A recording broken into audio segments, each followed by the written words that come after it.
Hello, everyone. Hello, and welcome to another edition of Savings Minus Debt. I'm your host, LJ Young.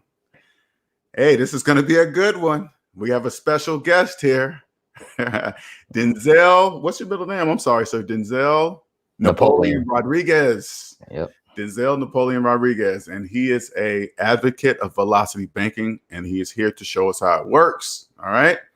So we're going to get a few minutes for everybody to jump in here. You know, I'm not going to make you, the people that came on time, I'm not going to make you wait too long, okay? Because you came on time. So penalize you. All right. Good morning, everyone in the house so far, and should be having some more of my people come in too, and that'll be cool. Yeah. Everyone gets to communicate, give their testimonies, and what you want to wait about? How long you want to wait for? See if you see some of your people jump in too. About a couple minutes. Just a minute or two. All they right. know. I already told them. If they come late, that's on them. Okay. All right.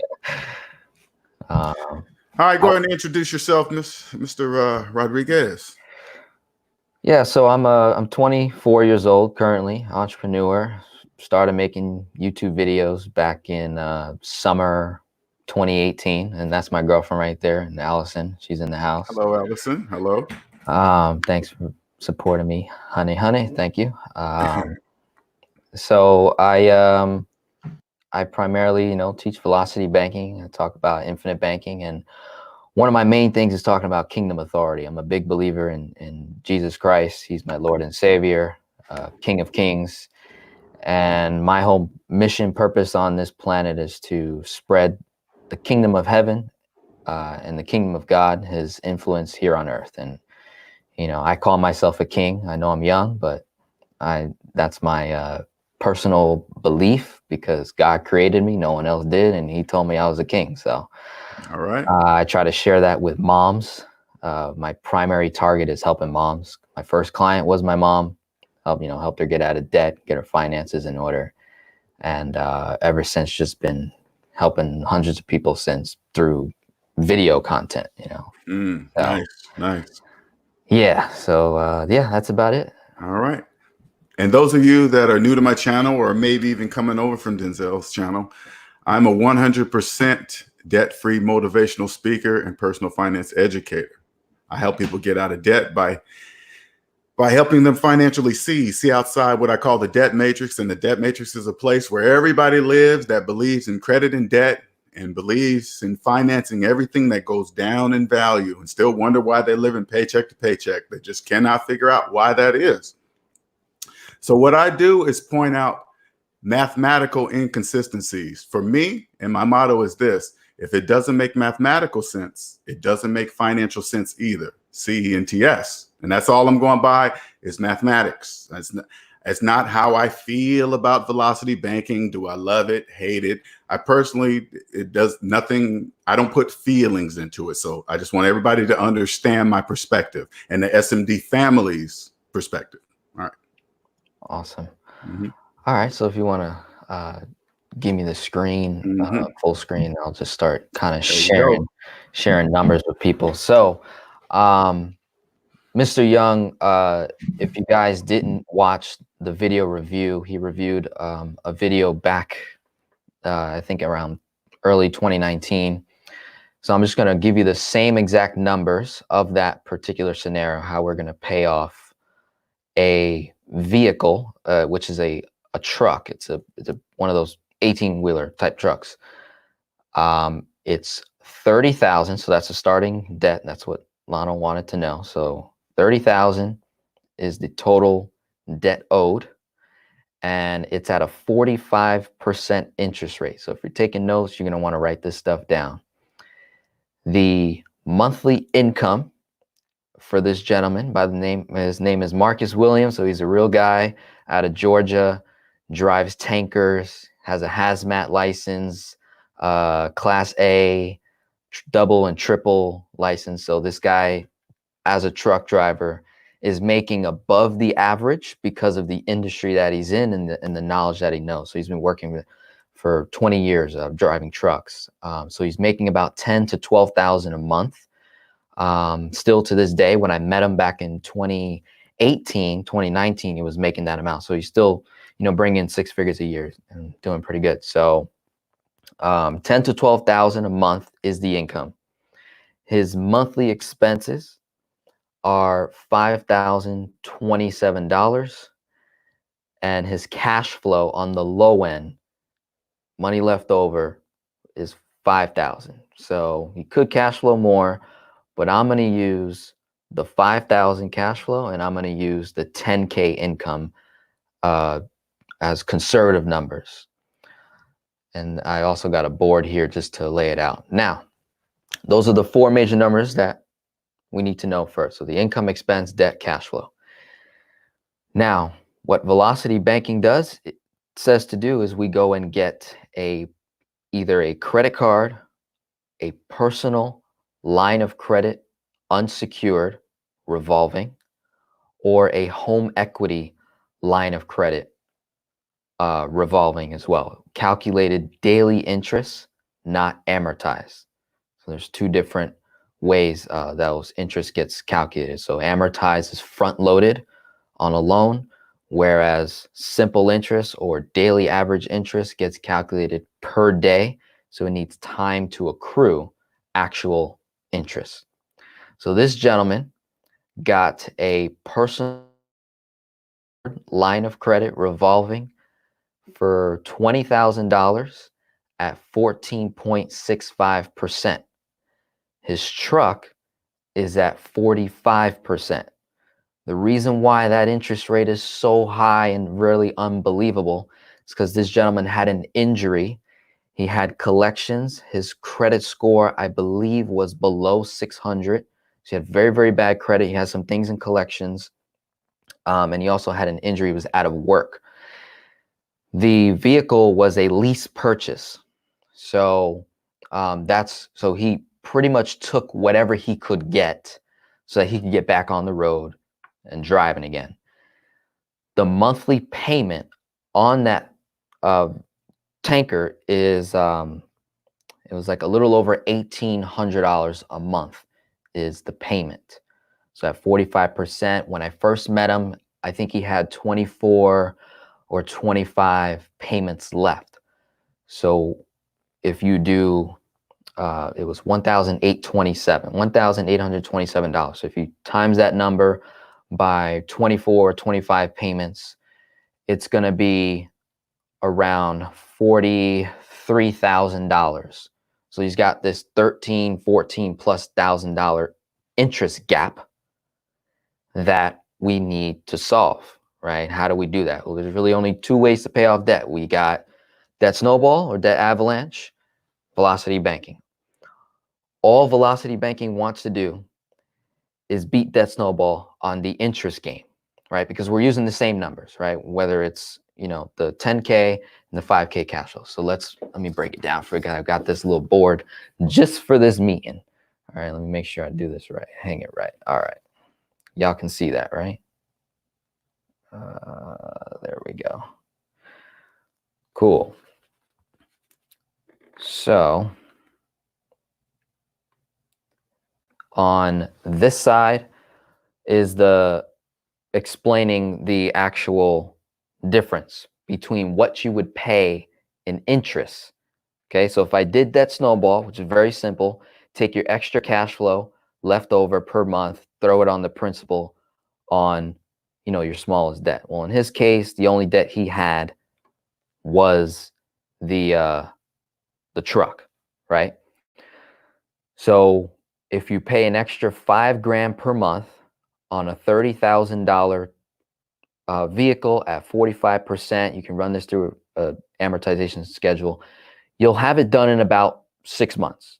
Now, that snowball also tells you to have an emergency fund. So that's going to also take about a month to, acquire in this gentleman's case. If I'm cash flowing $5,000 a month, I would want to have a emergency fund, definitely over $1,000 would make sense.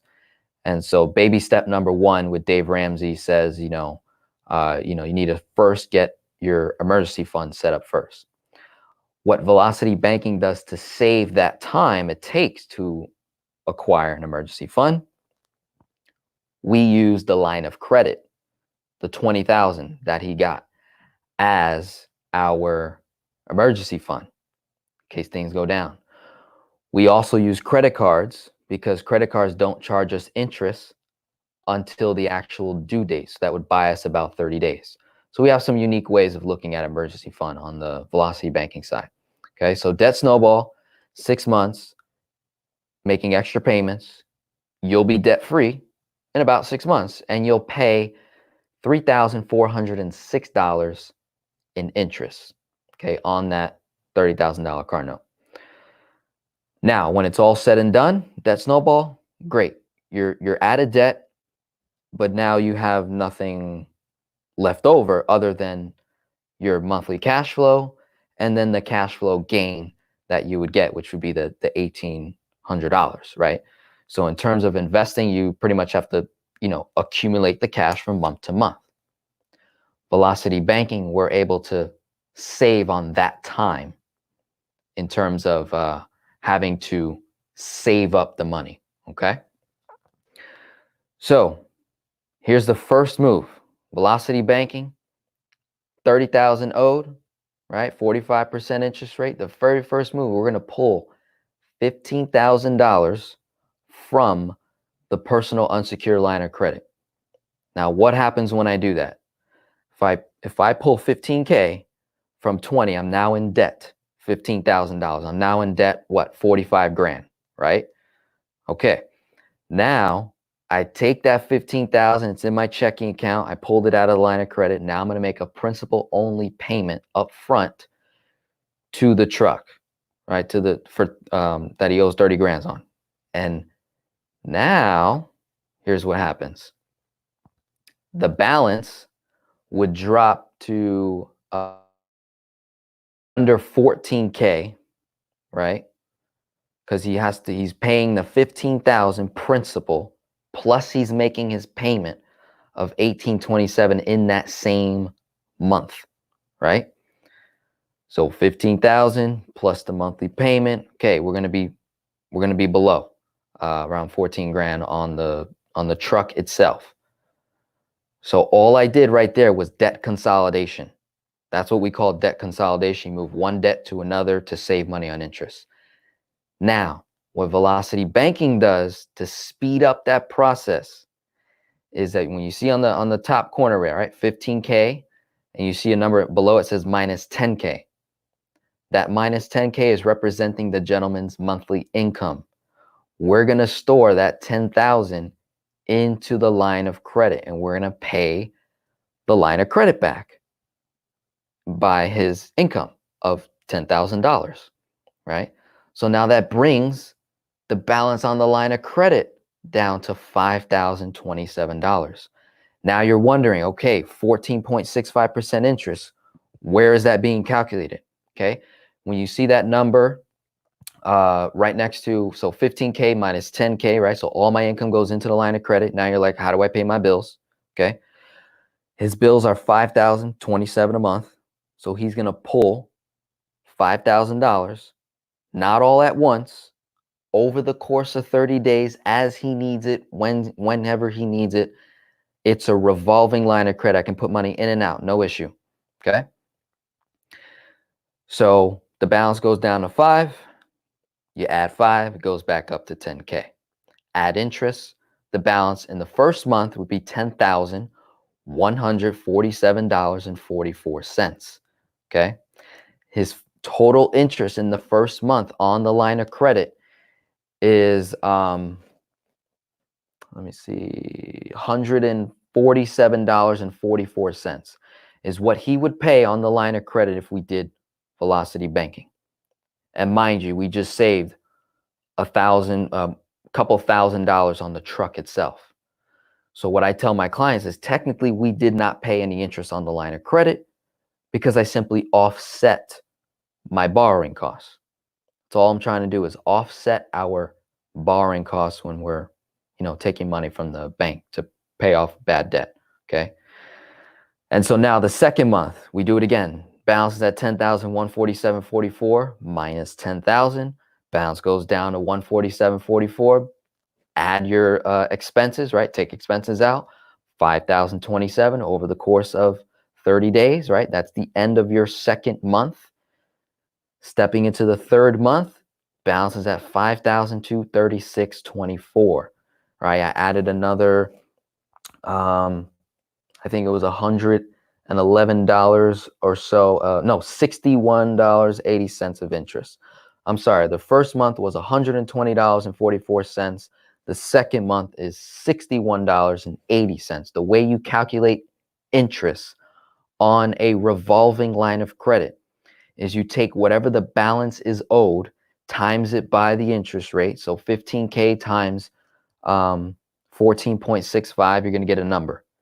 Take that number, you divide it by 365 days, you would pay $6.02 a day on that line of credit for however long you owe 15 grand.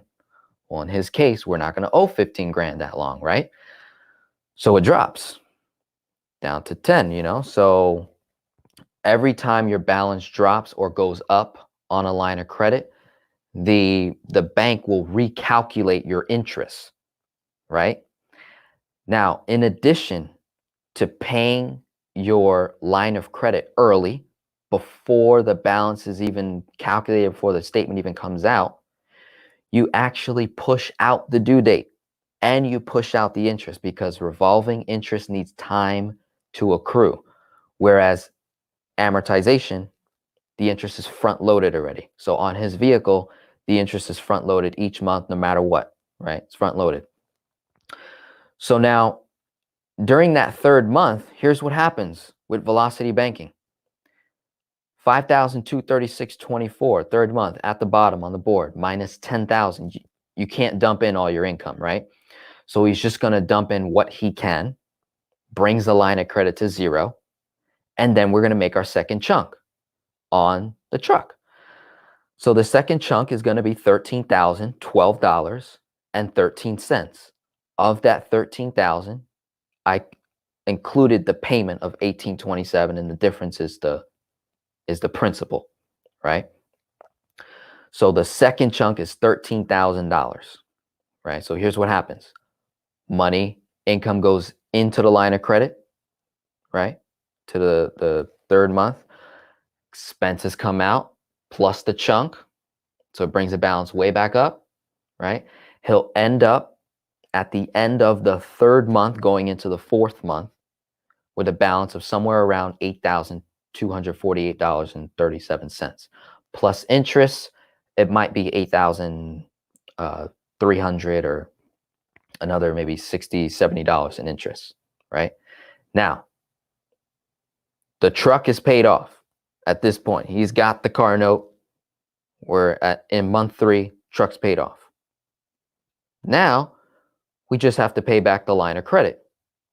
How long is it going to take me to pay back the line of credit? It depends on each person's situation. Obviously, in this gentleman, he's got additional $1,800 of debt to work with, right? And in terms of velocity banking, when we calculate the interest paid on the truck plus the interest paid on the line of credit, in those 4 months, I pay $2,402.33. Done, right? So the truck is done. Now, what happens is in terms of velocity banking, depending on the person's goal, he may want to either pay off other debts or invest. Now, in this particular gentleman's scenario, he drives trucks. I made a joke in the video. I was saying how, he could invest in oil and gas, right? And go hang out with the Saudis because the Saudis own all the oil, right? So I made a funny joke there. And then Mr. Young kind of, I think he got a good laugh out of that. But here's the truth. He actually went and did that. This gentleman now took his line of credit instead of paying off other debts, right? Because now he's debt free. His wife, though, has debt. So he started helping her out. And he also has 2 daughters. One is, I think, around my age, and the other one's 19 years old. So he's helping them pay off debt as well. So simultaneously, this gentleman is now paying off wife's debt, daughter's debt, student loans, or whatever. And he's also learning how to now convert from personal debt to now going into business loans, business line of credit, business debt, so that we can do the same concept, velocity banking, but now in the business world, where you can actually write off interest and do so many wild, things in the business world when it comes to money. So this particular gentleman is now investing in petroleum, okay, owns his tanker outright, provides diesel to different companies and things like that. And who knows, he might end up hanging out with the Saudis and with the sheiks and the Shiites and the Sunnis. Who knows? I don't know. But the whole idea is being able to get out of debt extremely fast and keep your cash flow in the process. This is something that Debt Snowball leaves out, is whenever you become debt free, you start from ground zero, right? You have to start accumulating from month to month. Well, when we leverage our credit in this particular way to our advantage, kind of like the banks do to us, we're now doing it back to them, is we get to become the banker. We get to take control of our credit and utilize that to maximize our dollars. And I want to leave everybody with a question that does not know me here today. I want you to be able to answer this question right here. Can you use $1 more than once?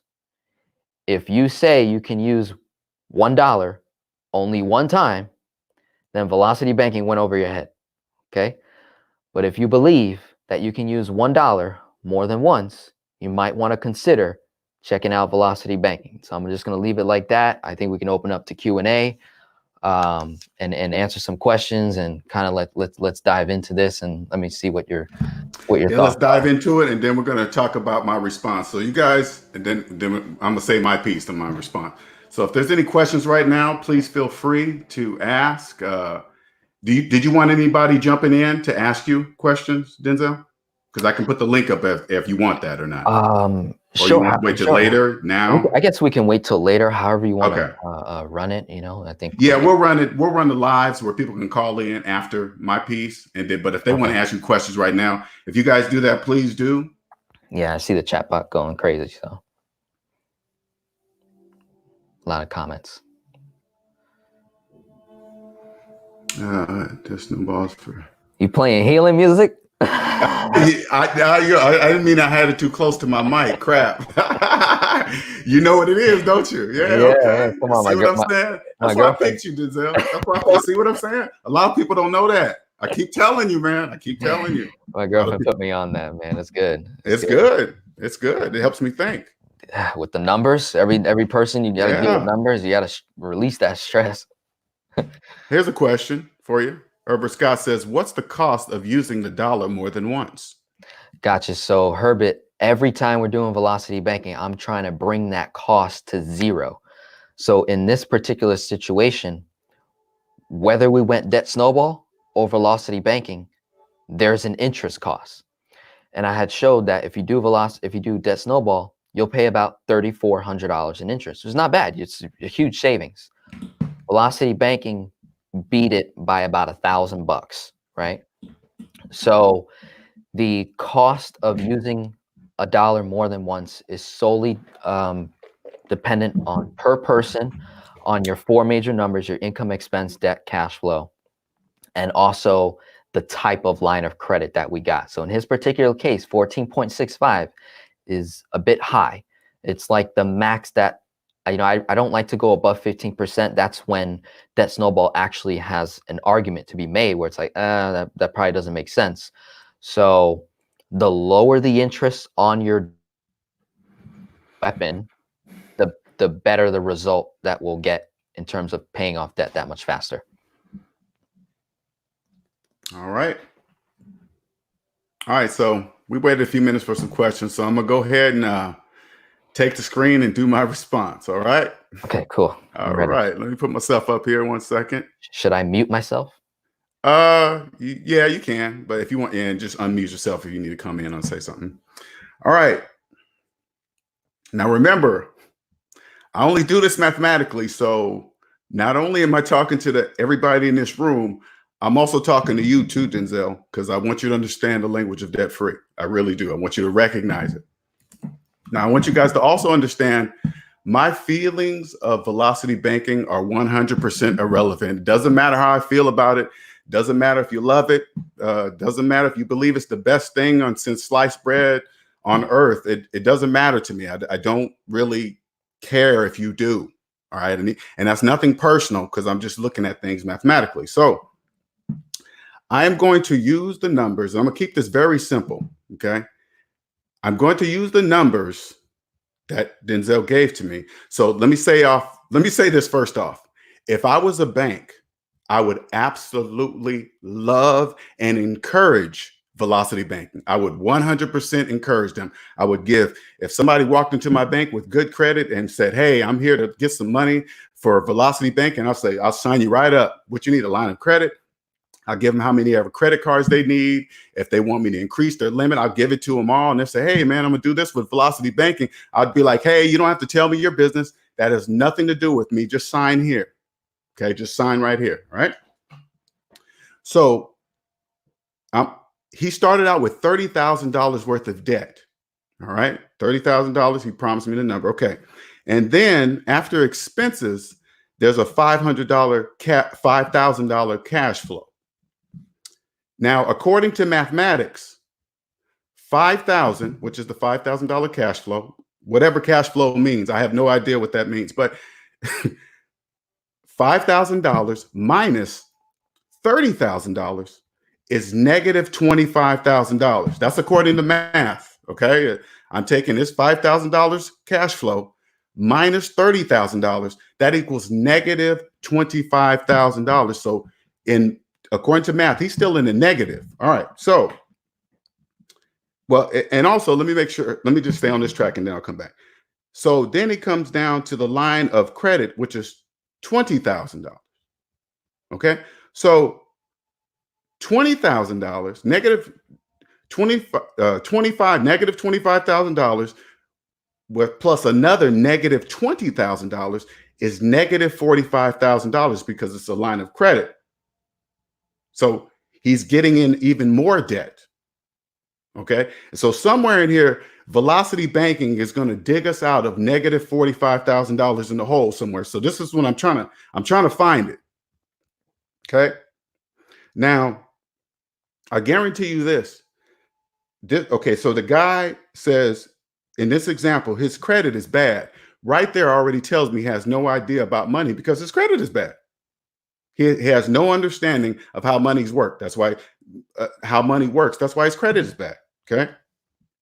But now with bad credit, he's going to somehow magically manage money by getting even more credit, which is, I have no idea who would give him credit with bad credit, give him a line of credit that the interest rate must be through the freaking roof. But people that come to velocity banking have no idea they're in the negative, not even understanding why they need velocity banking in the first place. They don't have any money. They're in the negative. In this example, he's negative $45,000 in the hole. That's why he needs the line of credit. That's why he needs credit card. That's why he needs that. He's in the negative. Now, I'm looking at my notes. 1 second. Now, as I watch Denzel's demonstration, I really, in my mind, once I knew the debt, and once I knew the line of credit, and he's $45,000 in a negative, I really didn't need to pay attention to anything else because it's in a negative. None of that works in the negative. None of it works. Now, people in debt, they really, like I said, they don't really understand that they're already in the negative. That's why they need to borrow that money. Use velocity banking okay, because they have no money. So what else I say? Okay. Oh, that's what I meant to say. Okay. Now, as I'm watching Denzel show all the numbers, the percentages, and all this other stuff on the board, right? I guarantee you this. Half the people that are interested in velocity banking don't even know how much debt they're in. They don't even have a clue. If you ask the average person, hey, you know how much debt you're in? They'll say, no, I don't. If they don't even know how much debt they're in, there is no way they can mathematically understand anything you're saying on that board. They have no clue. None of it will work because they don't even know where to start. Math says you have to start somewhere. For any mathematical calculation to work, math says there must be a starting point. If it doesn't make mathematical sense, it doesn't make financial sense either. CENTS. Okay?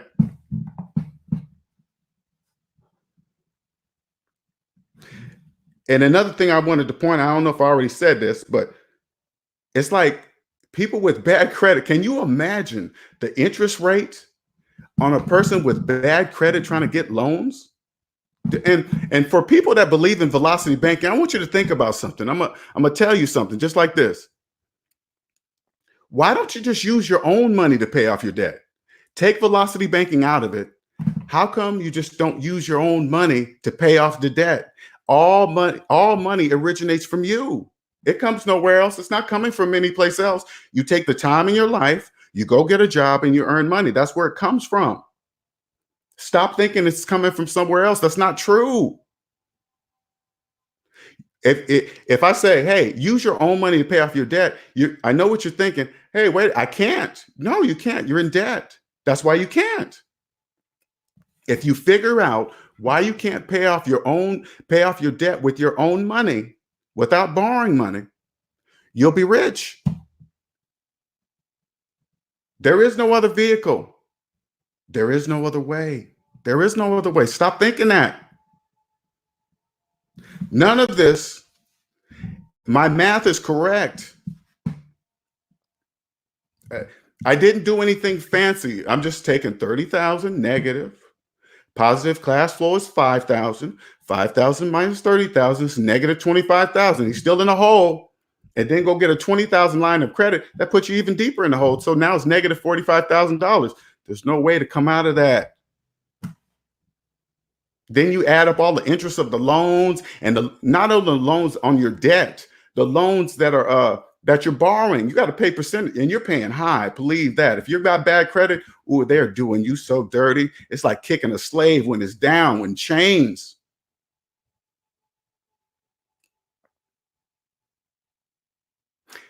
I'm not doing anything fancy. I keep telling you that. I'm not doing anything fancy. You believe what you want to believe, but I guarantee you, you put those numbers in your calculator, it's going to be the same as mine. I don't care what you think. Don't take your feelings out of it. Take your feelings totally out of it. Math is feelingless.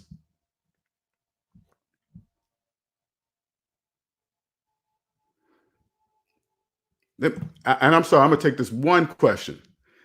Dave Sincere says, Linnell, if he uses positive cash flow and income minus expenses, he won't have anything left. He doesn't have anything mathematically now. I don't know why you guys are saying this to me. I really don't. People in debt believe they have a choice. I have no idea why you guys believe you have a choice. Why do you think that? I'm not saying anything fancy. I'm just telling you the mathematics. He doesn't have nothing now. All right, let me stop. Let me not get into it. That's it. That's it. That's it. All right, let me bring my man back in here. Whoops. Oh, sorry. All right, here we go. Here we go. Okay. So I want to answer your question. You say you don't know what cash flow is, and cash flow is a critical number in terms of the velocity banking. I'm sorry, sir. Not literally. I was saying sarcastically. Okay. I'm sorry. I apologize. That was sarcastic. All right. Well, so I want to bring up that notion of starting off 30,000 in debt, right? And you said that the person is negative even though they have this leftover cash flow that's not going anywhere. It sits in their checking account. So what do they do with it? They have two options. Either they send the money directly to the debt on a per month basis. Now, in most cases, one second. Go ahead. One second. I'm sorry. All I'm saying is this. Negative 35,000 minus 30,000 is negative 25,000. That's all I'm saying. I don't care. I don't care if I don't care if he keeps it in his car. I don't care if he keeps it in his pocket. I'm just saying that's the number. That's it. Yeah. Okay. All right. I understand that. Okay. So when I take 30 grand of this debt, I make 10, I spend 5, I got 5 left over. I'm negative. I agree with you. That 5K has got to go somewhere. It's going to go towards paying debt. You have two options. Either you make a principal only payment at the end of the month, because in most cases, almost every client I work with, they usually have leftover cash at the end of each month or maybe in between because they have to pay bills, right? So you have to wait to make that extra payment, or maybe some people will pay it on the day it's due, right? The car payment, whenever the due date is. Maybe they'll pay extra on that day, or they'll make another extra payment, principal only This is what payment. I'm saying, Denzel. This is what I'm saying. 5,000 minus 30,000 is negative $25,000. He has absolutely no money to pay on anything. Not make a chunk payment to here, not put it in this account, not put it under his mattress. He's in a negative. He physically has no money to do anything. That's all I'm saying mathematically. So I'm asking you, how is it possible to put money into chunk payment from negative dollars? That's what I'm saying. You can't. You can't. Okay, so if I make 10 grand, my expenses are 5. How much money I got left over? 5. What are you gonna do with that money? Invest it? No, listen. Okay. Oh, I see what you're saying. All right, listen. That money's invisible. It's not there. It's not even there. It's not. You see it in your account. Hell, cash it out. Cash it out in your hand. Okay. Right. And smell it. It's not even there, because math says at that moment, no matter what, if it's in his hand right now, at that moment, math says it's negative $25,000. That money's not there. That's all I'm saying. All right, but what's the answer? What's the solution? What do we do with that invisible money? Get out of debt. How? Work. By making extra payments. No, by working a job. Right, and making extra payments. No, just working a job. Okay, just pay the regular monthly payment. Okay, let me ask you something. So, am I right when I say 5,000 minus 30,000 is negative 25,000? Am I right? Correct. All right. Okay. Now, do you also agree that math and money are one? That we wouldn't have the ability to count money if math didn't exist, right? Correct. Okay, cool. We're on the path. So the same scenario, his $5,000 minus his $30,000 is still negative 25,000. It doesn't change. Just because he has physical money, the math doesn't change. Right. So this money doesn't exist. He has nothing to invest. Right. All right. So we're not going to invest. You can't. No. Right. It's no choice. He can't. No choice. No choice. Gotcha. No choice. Right. Where do I place the money to pay off the car? By means of an extra payment. There is no money. So I need to work more. Yes. And create more income. Correct. How do you pay your bills? By making payments. With your checks, yes. Right. So his payment on a tanker is $1,800. Okay.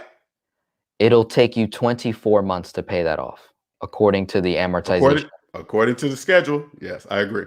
So you're saying stay on that?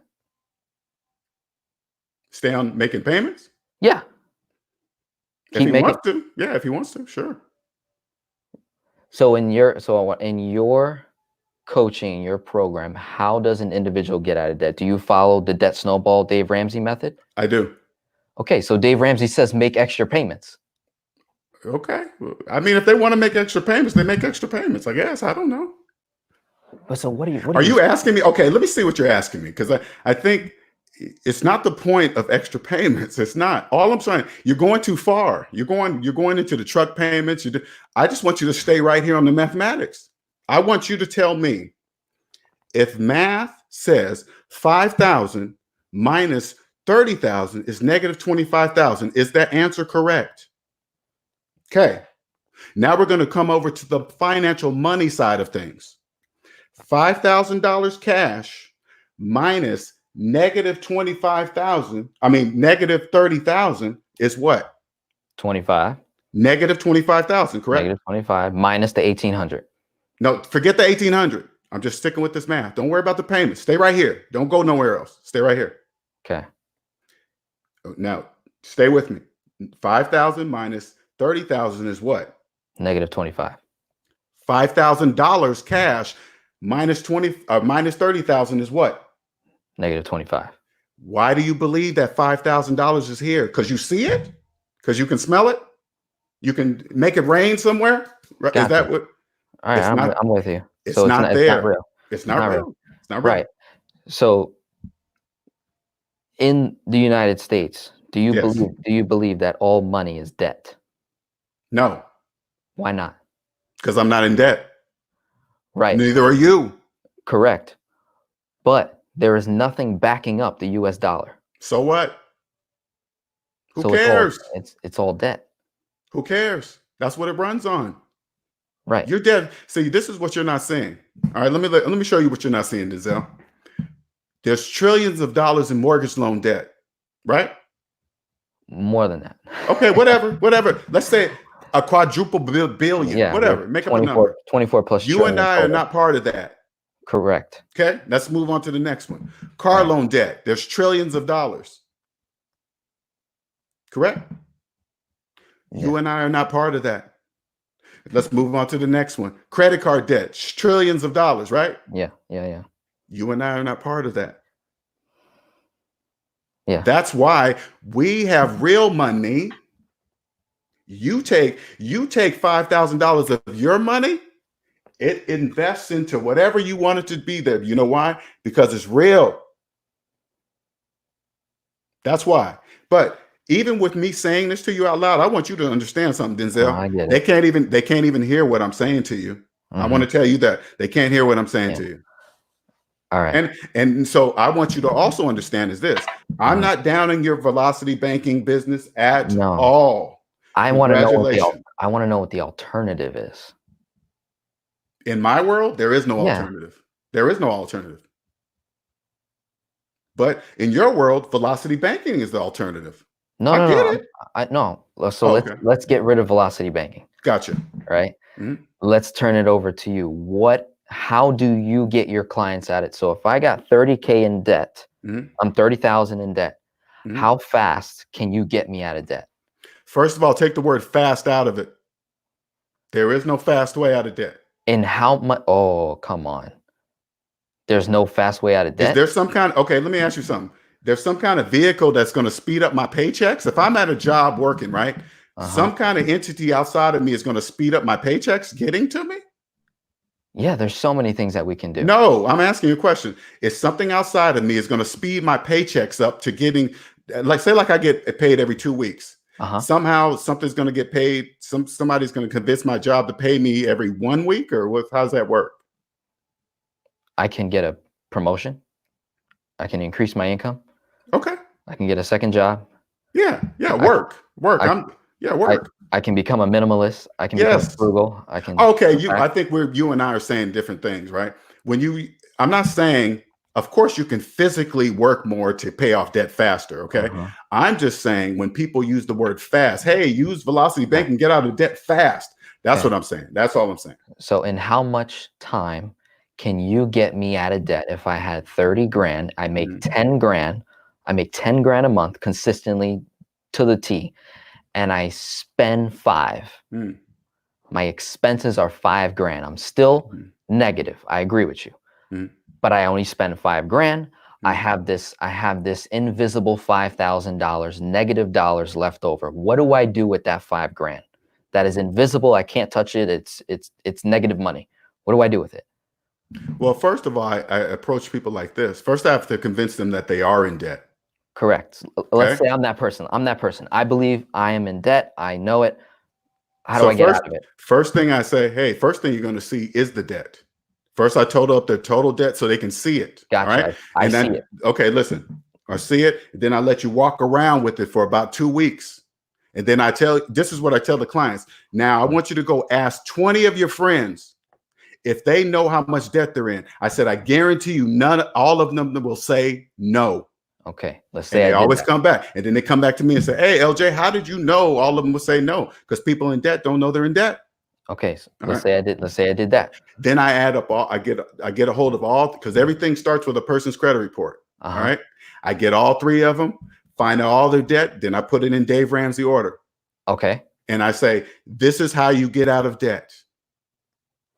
From That's it. smallest To largest. From Okay. smallest debt to the largest. Yes. Let's say I got one debt. My truck. I'm a tanker. I'm a truck driver. I got one debt, 30K, 45%. The payment I would say, first of all, you have to refinance at 45% because they did you dirty. So that's debt consolidation. Debt consolidation. Yeah, refinancing is debt consolidating. To get a lower rate. Correct, to get a lower rate. So you're going to improve my credit score, right? So no. Let me finish. Okay. No, I would suggest that to them because people understand it. But honestly, I would say sell it, because you're probably so far upside down in that truck, you'll never catch up. This is my career, though. This is what I do. I drive trucks. Right. So let's say I drive trucks. I'm a tanker. I have a Class A license, a hazmat, double and triple. I know what I'm doing. All right. I was injured, right? So you're convincing yourself to keep the 45% loan. Okay, cool. No, not convincing. So the answer was refinance. We can't sell it because that's what I do for work. Okay. That's my work. It's my, what am I supposed to get a working at I somewhere agree. else? I agree with you. So we're going to refinance. Let's say we refinance. Let's say we refinance at a credit union, right? At a credit union because they give the better rates, right? Let's say we do that. Now, say that rate goes down to 15%. Okay, so we refinance. Now what? The payment's lower. Yeah. Right? Now I have probably a 5-year term. Okay. So now what? So now, since he has no other debt but his truck, I say pay everything you can. Every check you get, you pay it heavy until it's paid off. Okay, so extra payments. Yes, extra payments. Principal only payments. Correct. And in how much amount of time would it take me to pay off that truck? As fast as he chose to. So if he wanted it faster, he worked. No. How much time would it take me if I had $5,000 a month left over to put towards debt? No, I'm telling you, if you were my client, hey, you're asking me. I say, hey man, put in some overtime. Put in as many hours as you wish. Do it, because that's the only way you're going to get your slave papers. You're going to get out of debt. Right now, that $30,000 is the price of your slave papers. All right. How bad do you want to own them? And then if I tell somebody, if they understand that they're really a slave to debt, and I mean literally financially a slave, right? If I can convince them, because I'm more psychological, sir. I'm more like, so I convince you're a slave. How fast do you want it? And then they'll jump in and say, hey, I'm going to do what it takes. Do what it takes. So if you do this amortization schedule, you say, hey, man, if you do 5,000 here and then per month and then times this, it's going to take you 5 years. Or what you going to do to make it 2.5? Work. Okay. All right. Yeah. So we're going to work, make extra payments. Yes. Okay. Get to zero. We can also 10x our income. Yeah. Yep. Okay. So anything that you do to increase the time, velocity banking is doing the same exact thing. So if you tell your people to work extra hours, I'm telling my people to work extra hours. If you're telling your people to refinance from a terrible interest rate, I tell my clients sometimes, if you're going to refinance, don't refinance up, refinance down.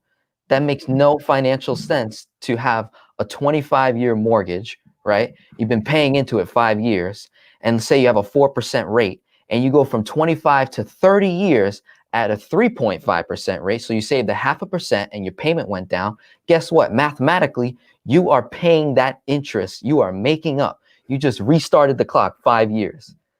So if you're going to refinance, you should go from a 25-year to a 15-year at that lower interest rate and shave 15 years off your mortgage, rather than going from a 2-year car note back up to a 5-year car note at, say, 15-20%. You're going to pay more interest, right? So if we're making extra payments, right? If we're working extra hours, yes, I will be done faster, right?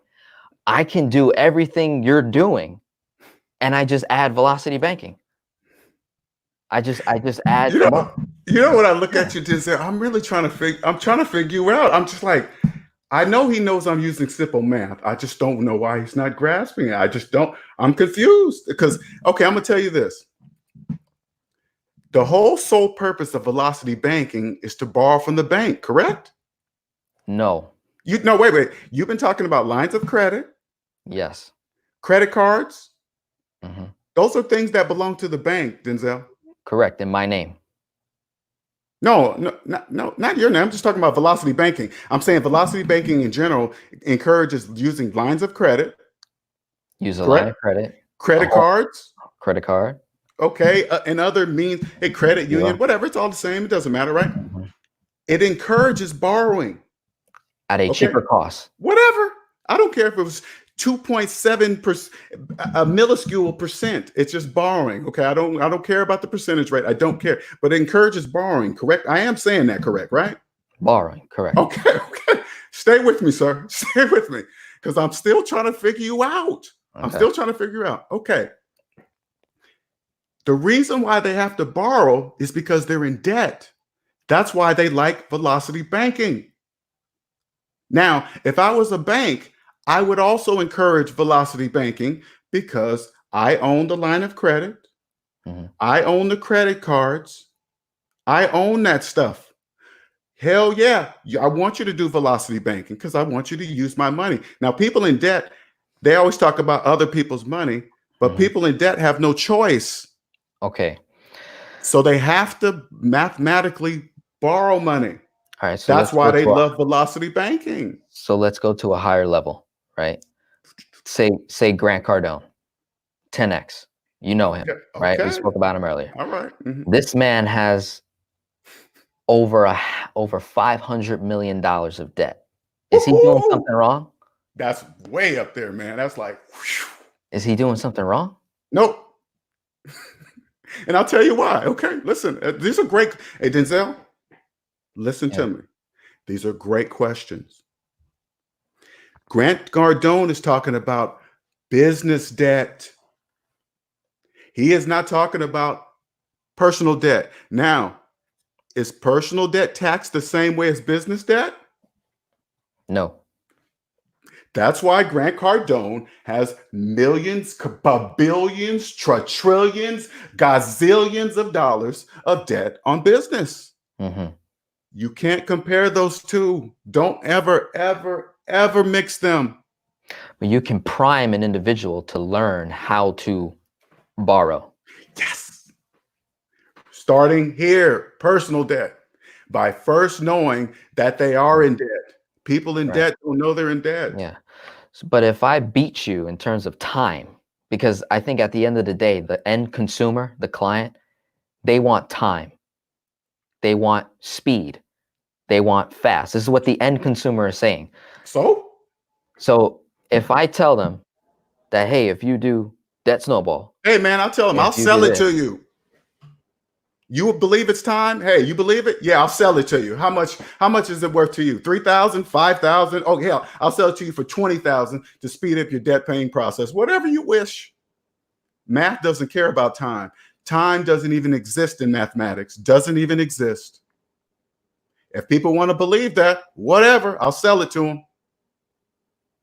so I get you're hitting people on the psychological part, but at the end Math of is the not psychological. What do you mean? no, you said you're a psychological guy. You get into their Correct. mind. Oh, You're correct. trying to get Correct. them to understand the language of debt. I understand. No, just mathematics. Just And mathematics. mathematics, Just mathematics. right? Mhm. Mathematics. But I think at the end of the day, End of the day. the end consumer wants to know how and when will I be debt free? I know they want to know that. I do. I agree And, with you. I know they want to know that. Yeah. and you're saying your answer is I'll sell it to you. how fast you want to go. Yeah. How fast you want to go? I'll sell it to you. Come on, man. You got to give numbers. You got to give dates, time. Okay. 5 years. What's this? 2020? 2025. Whatever. Okay. Are you happy, customer? All right. Cool. There you go. You're gonna get out in 2025. $3,000, please. Okay. And that guarantees absolutely nothing. Guarantee, because they got to do it. Right. They got to do it. Hey, 3,000. Thank you. Oh, you didn't make it? What happened? Okay, so now let's bring up another scenario here. Say I'm 30,000 in debt again, and I have great credit. Okay, got great credit. Say that 30 grand is at a, I don't know, 6% or something like that. It's amortized. It's amortized. And I have the ability to shift this debt over to business debt, one option, or You saying shift personal debt over to business debt? correct. All right. I'm Right. You got to explain that, but okay. Okay. So that's one option. Mhm. Second option is I can borrow this 30,000 and I can shift it over to a 0% credit card, personal, at 0% for say 12 months. That is called debt consolidation, right? It's a little bit better than refinancing, right? But that's not free. It doesn't cost me anything. If I have great credit, I could go right now to the bank, Bank of America, Chase, Citi, Wells Fargo, the major banks, even the smaller ones, the credit unions, and I could get a credit card, say for 30,000 or 40 or 50,000, right?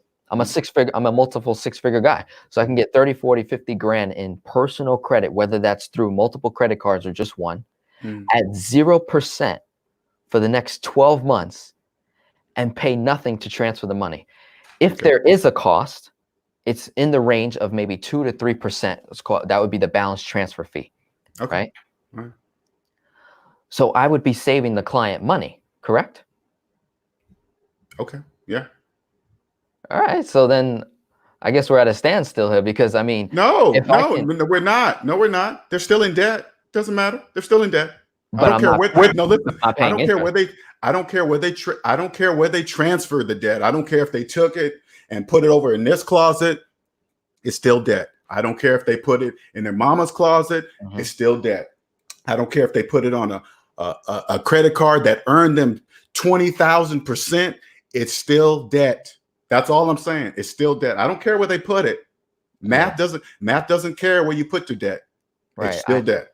I agree with you on the debt and that it's still negative. I agree with you. I think the only difference is that you're not telling people to like use debt at all, right? So you're saying don't use debt at all, even if you're in debt. Personally, yes. That's right? what I'm saying. Don't use debt at all. Don't use debt at all. Even if it was zero cost. Yeah, I don't care what it is. It would save the person. So what about this? I move debt that's charging me interest to zero debt, and then I just make extra payments on that. Yeah, you're going to save money doing that. Yes. All right, I rest my case then. I rest my case because I mean, I would love to hear what people are saying about this, because if I can move from paying interest to not paying interest, and then I have more, and then I have more of my cash. You don't. Oh, I see what you're thinking. I see what you're thinking. Okay, let me explain that to you, Denzel. Okay. Yeah. Say like you moved to a debt from a 25% interest rate to a 0% interest rate. Let's go all the way to zero. All the way to zero. Okay. All the way to zero. All right. So say like it's 20,000. Okay. Okay. Say like we transferred 20,000 from 45% to 0%. At 20,000. It's 20,000. It's still negative 20,000. Where's your extra cash? What extra cash are you talking about? Tell me that part. At a negative, you're in negative 20,000. Where's this negative? Where's this? I make 10,000. I have 5K left over.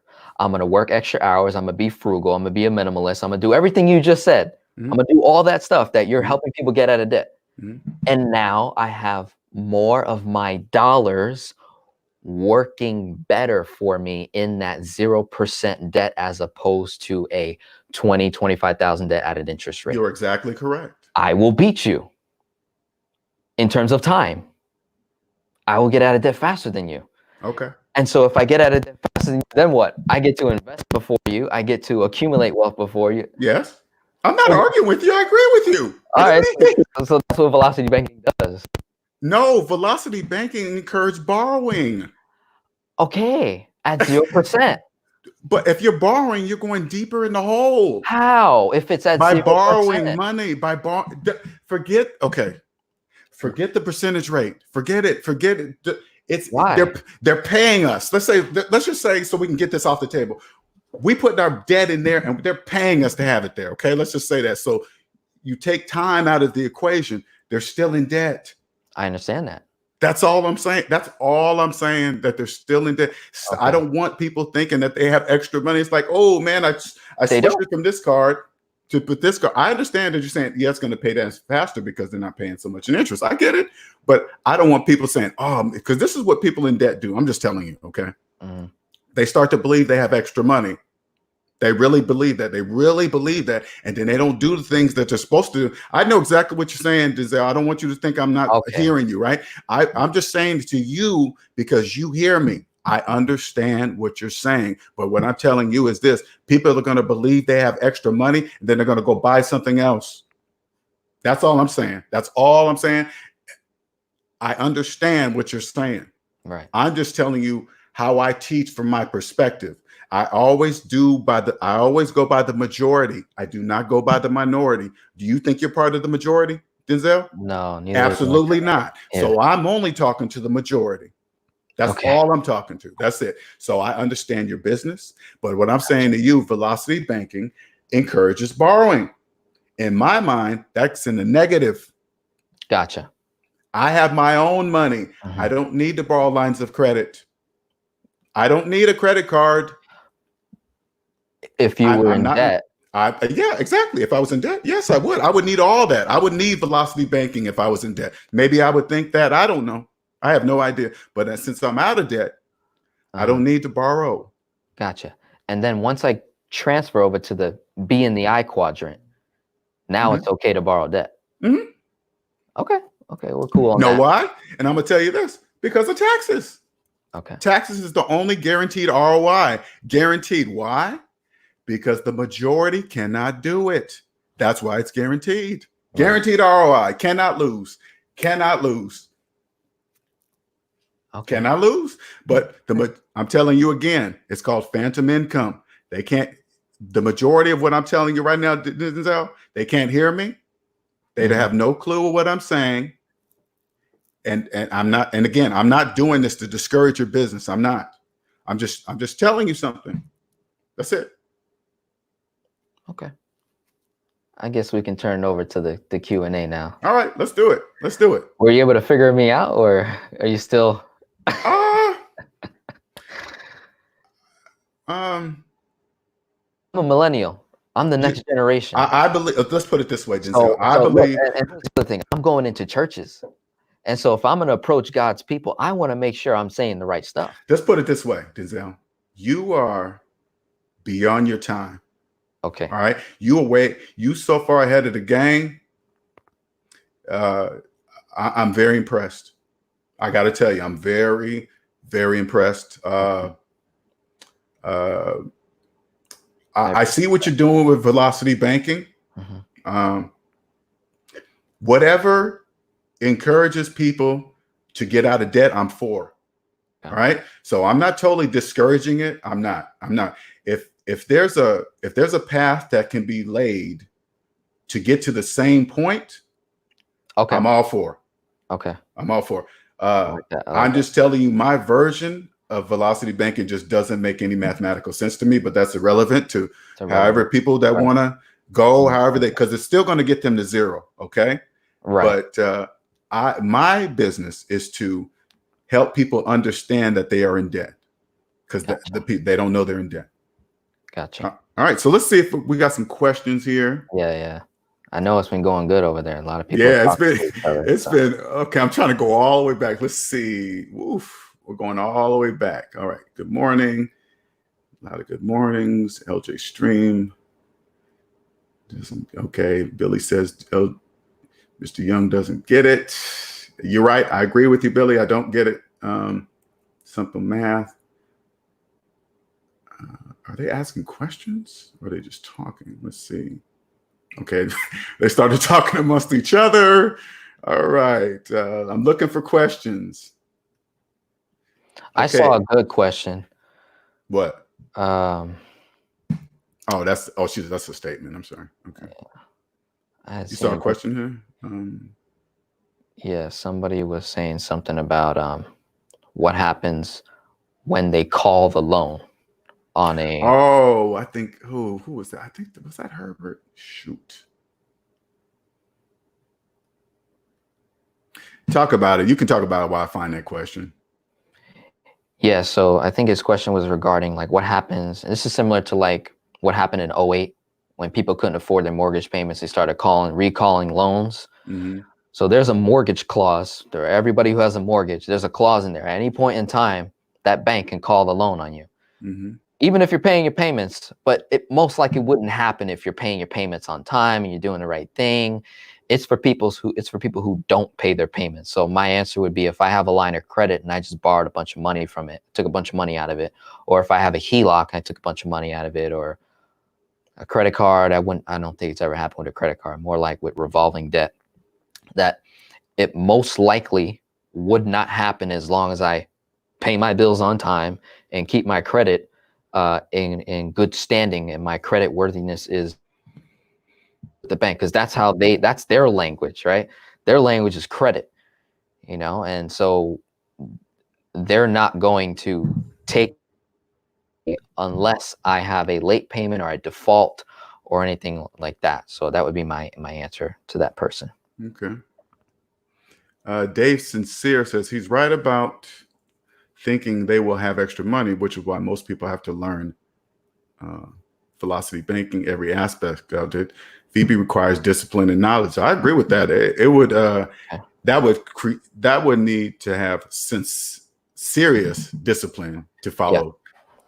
Yeah. Okay. And then the other thing that you had reviewed me on was talking about the infinite banking concept. So I did two on you? No, you brought it up in the review. Oh, gotcha. You were Okay. saying how they're both. You were saying how they're both the same and not good. So, in a nutshell, the infinite banking concept, it's not velocity banking. Infinite banking has to do with obtaining a whole life cash value insurance policy with a top-rated mutual life insurance company, where you can actually overfund a policy and accumulate cash value, where you can actually become your own banker, and you can finance things such as vehicles, a mortgage, a boat. Like, you can actually use your own cash to buy something, and now you can split the dollar. You can actually use a dollar more than once, right? Where it's like, I can have this money. So for example, I put $70,000 into a whole life insurance policy, high cash value, high dividend growth. It's one of the only asset class that is tax free, right? That will not charge me any tax, and it compounds interest year after year. And I borrow from that my own money, which I saved up, right? I can borrow from my own money, and I can either option one, invest in real estate, which would produce cash flow in the business realm. So I can take my 60 grand and go acquire $600,000 worth of real estate, or even triple that, right? Million plus, and produce cash flow. And that cash flow can go right back into my policy to pay me back. And for doing that, I have no borrowing costs. My cost of borrowing be zero. So it's a totally different concept from velocity banking. They're two separate. One is an actual, it's a separate product from the banks, right? So it's not a product that the bank gives you. The number one tier one asset that major banks have on their portfolios in terms of hard cash is life insurance. The cash value in terms of their cash value in their premiums that they put on their executives, their CEOs, and they use that to pay their employees pension plans, 401k match contributions, medical, health, all that good, workman's comp, social security, all that. So it's a totally different concept. So I know you was speaking about that, and you kind of combine it together because it has a similar meaning as become your own banker. Some people call it your own family bank. So it's a totally different concept. People who are out of debt it's a very valuable concept. You know, people who are completely debt free. You're muted. You're muted, by the way, if you were talking. Ding, ding. So if you're out of debt, it works very effectively. Okay. That's the key. And it's one of those Mhm. wonderful tax-free assets. It Mhm. performs very similar to an annuity, Mhm. except on the back end, I won't have to pay taxes. I Ordinary believe you. tax. Yeah. I absolutely believe every word you're saying. Okay. Now, let me ask you something. Do you think when you do that, do you think you're the majority or the minority? I'm the minority. Ding, ding. Mhm. Okay. So, so first, I believe every word you're saying. When I get to that area, guess who I'm coming to? You. I'm coming to you because Okay. I don't know anything about it. Not anything. Absolutely. I'm not going to front like I do. I'm not going to sort of pretend I do. I know nothing, but I know who to come to. So now let's go back to now people in debt that don't even know how much debt they're in. It will be mathematically impossible for them to understand a word you said. That's all I'm saying. It's Okay. mathematically impossible for them because they're in debt. You can't take advantage of tax advantages over there while you're in debt. That's mathematically impossible. You can't do that. Okay. You can't do that. Now, again, I'm saying it to you. You know why? Because nobody else can hear me say that to you, Denzel.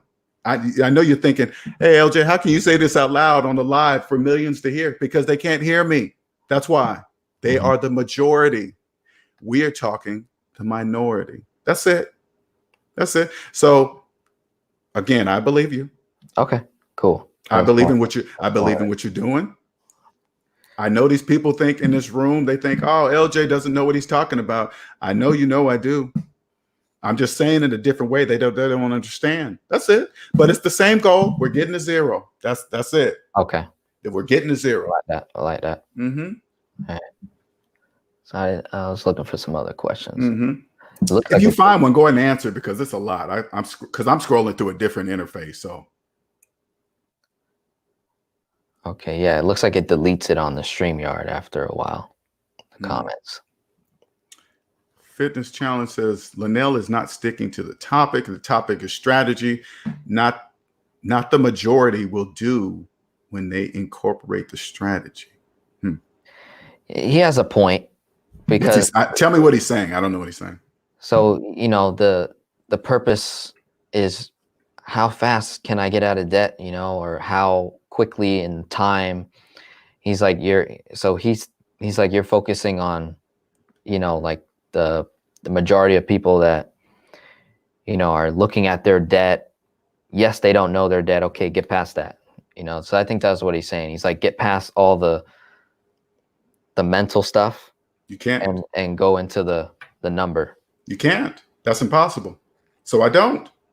Gotcha. It starts mental. Well, I don't know why why do people think it starts physical? It starts right here. No, you can't get past that. You can't get past that. Yeah. It starts here. I think what he's getting at is you weren't providing like the strategy. I do. Your strategy is work more hours and just make extra payments. Correct. So that's that snowball. That's the only way. Right. Okay. And you can't borrow. It's mathematically impossible to borrow your way out of debt. That's impossible. You don't have to tell them, my people, that. Man, they don't. Hey, listen, Denzel, I'm telling you this because they can't hear me. It doesn't matter if they can. The words that are coming out of my mouth right now, I know it's hard for you to believe it. I know you think we're in the Twilight Zone or something. I'm not. I'm saying to you right now, they don't know what I'm saying. They can't hear a word I'm saying. Doesn't matter. It doesn't care. I don't care if they can hear me or not. It doesn't matter. Right. So you don't believe debt is leverage?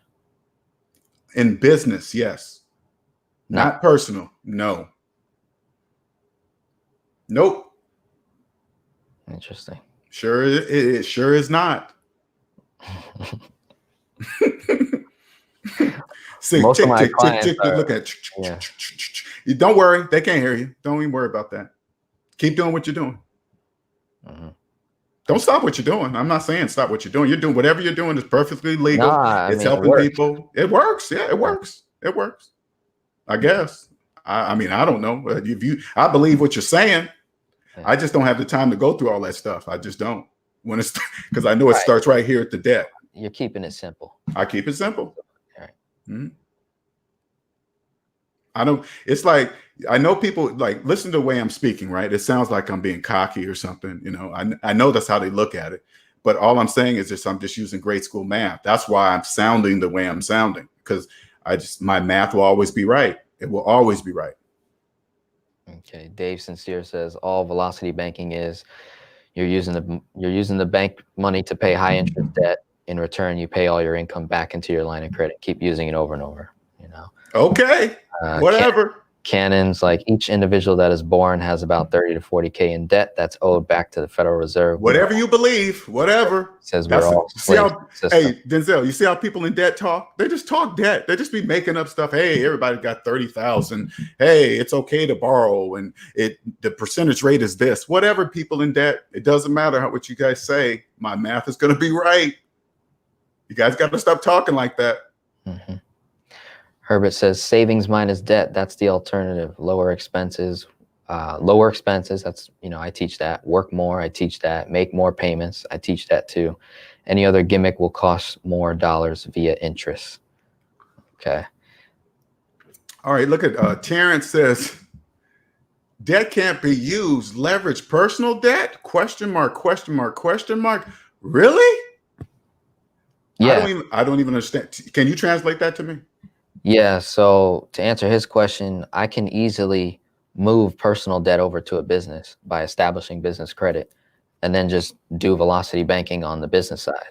So that's a whole nother concept. Shifting your personal debt to business, having your business pay you distributions to pay off all your personal debt as some sort of bonus for being the sole employee of the company. So I'm an LLC taxed as an S corporation. I pay myself $36,000 a year because that's a reasonable salary for financial consultants. And then I give myself a distribution of the rest, which I throw into, life insurance or piece of real estate or something like that. So, one strategy is I can just take my income, expense, and cash flow and just pay off debt from month to month.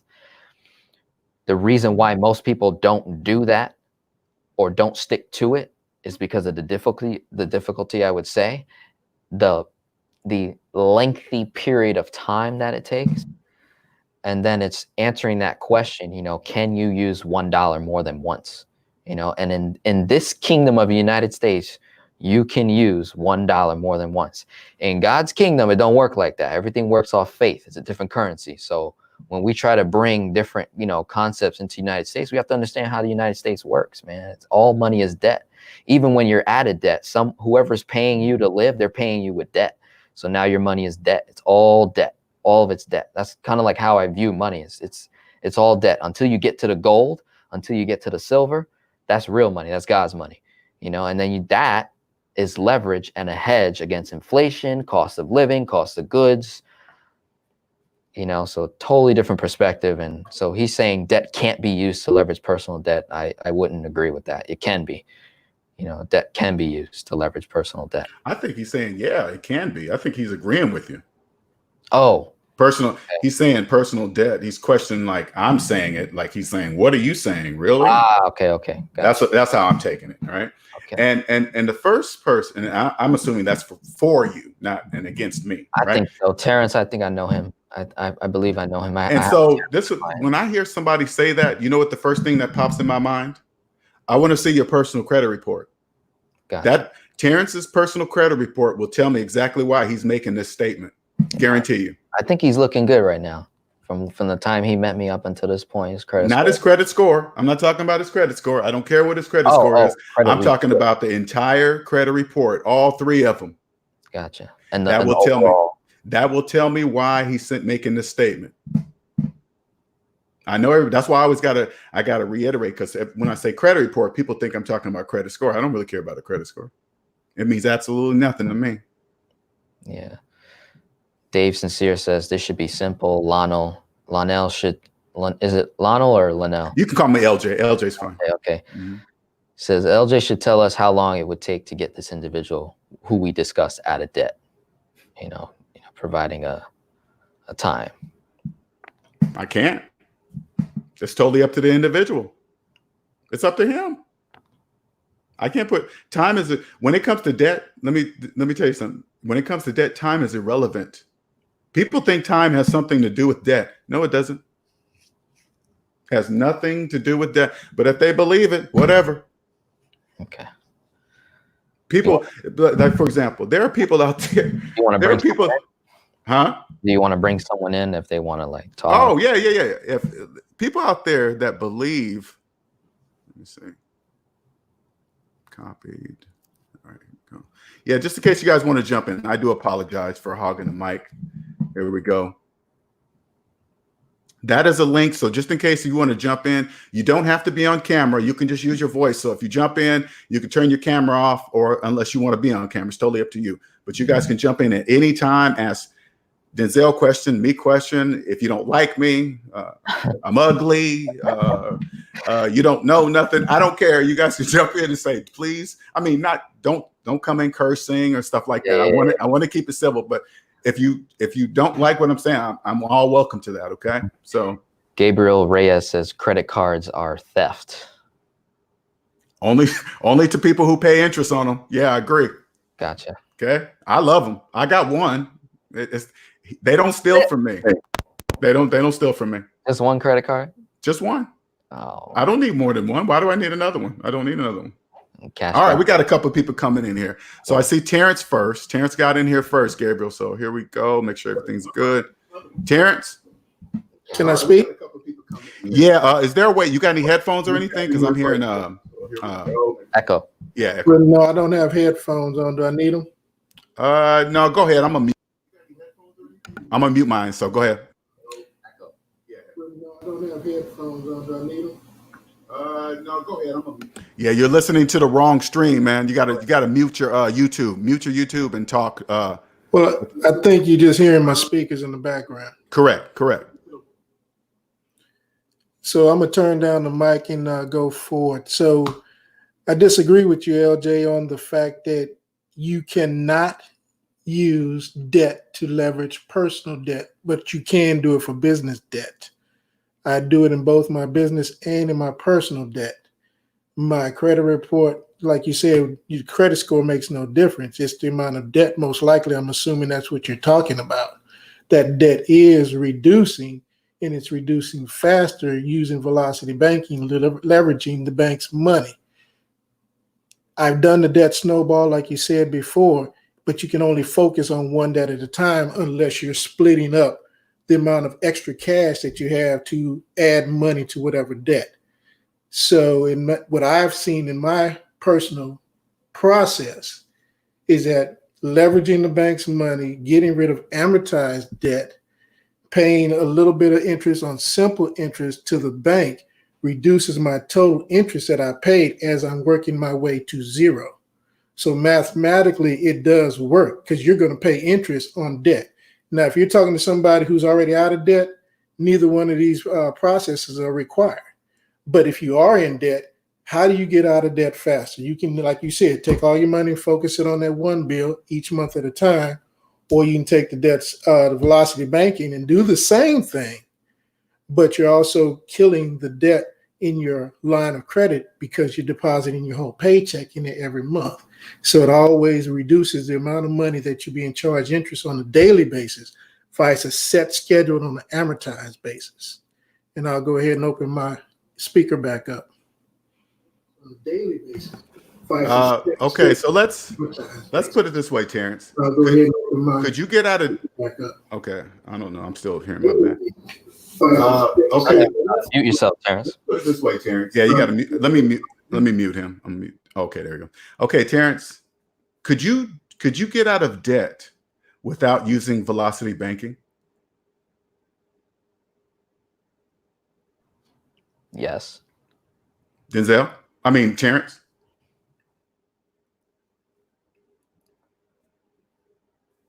Yes. Yes.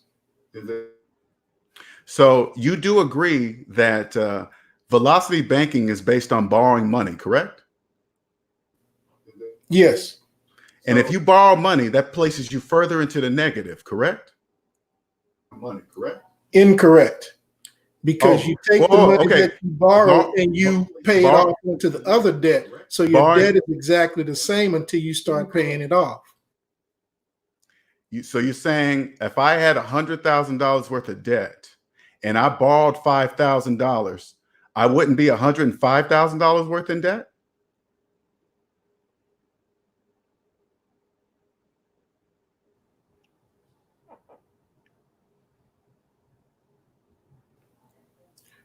Correct. Because you're taking, let's say, for instance, you got a line of credit. You have zero money on it. And you have $100,000 worth of debt on the other side.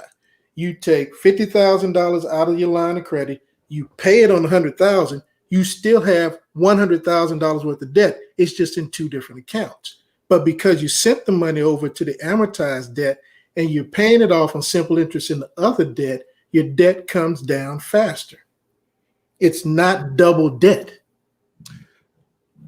Okay, I didn't say it was double debt. It's the same debt. No, you said increasing debt. If I take out a line of credit and I take money out of it. I said increase, not double. I said increase, not double. Okay, let's say increase. So if I increase the debt, I'm not increasing my debt. I am consolidating. Okay, let me ask you this simple question. Negative 5,000 minus 100,000 is what? 95,000. I'm gonna say it one more time. You said negative and you had a positive 100 and a negative 5,000. No, listen. That equals 95,000. No, I said negative 5,000. That's right.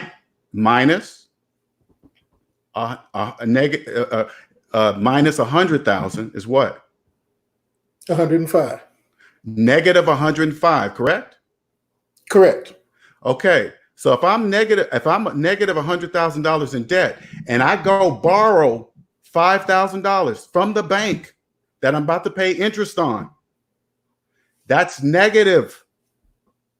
Correct. I agree with you, but what are you doing? Okay, that's what I'm saying. So now, if I borrow $5,000, I am negative $105,000 in the hole.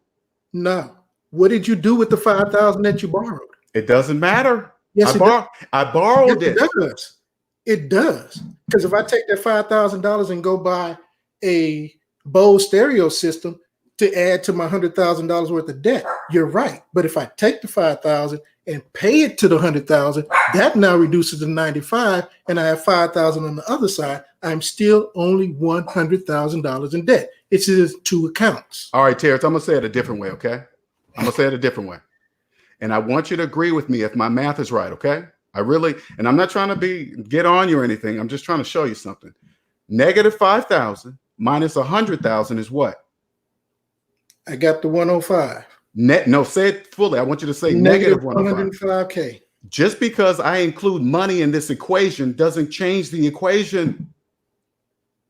Just because I say now the 5,000 is money, it doesn't change the mathematical equation. There's still a negative 105,000. This is what math says. Is my math right? Your math is correct. That's it. Do you want to put it in digits? Do you want to use percentage? You can put it in anything you want. Terrence, you can put it in anything you want. Anything, Terrence, put it in anything. The number that you're saying, I agree with you.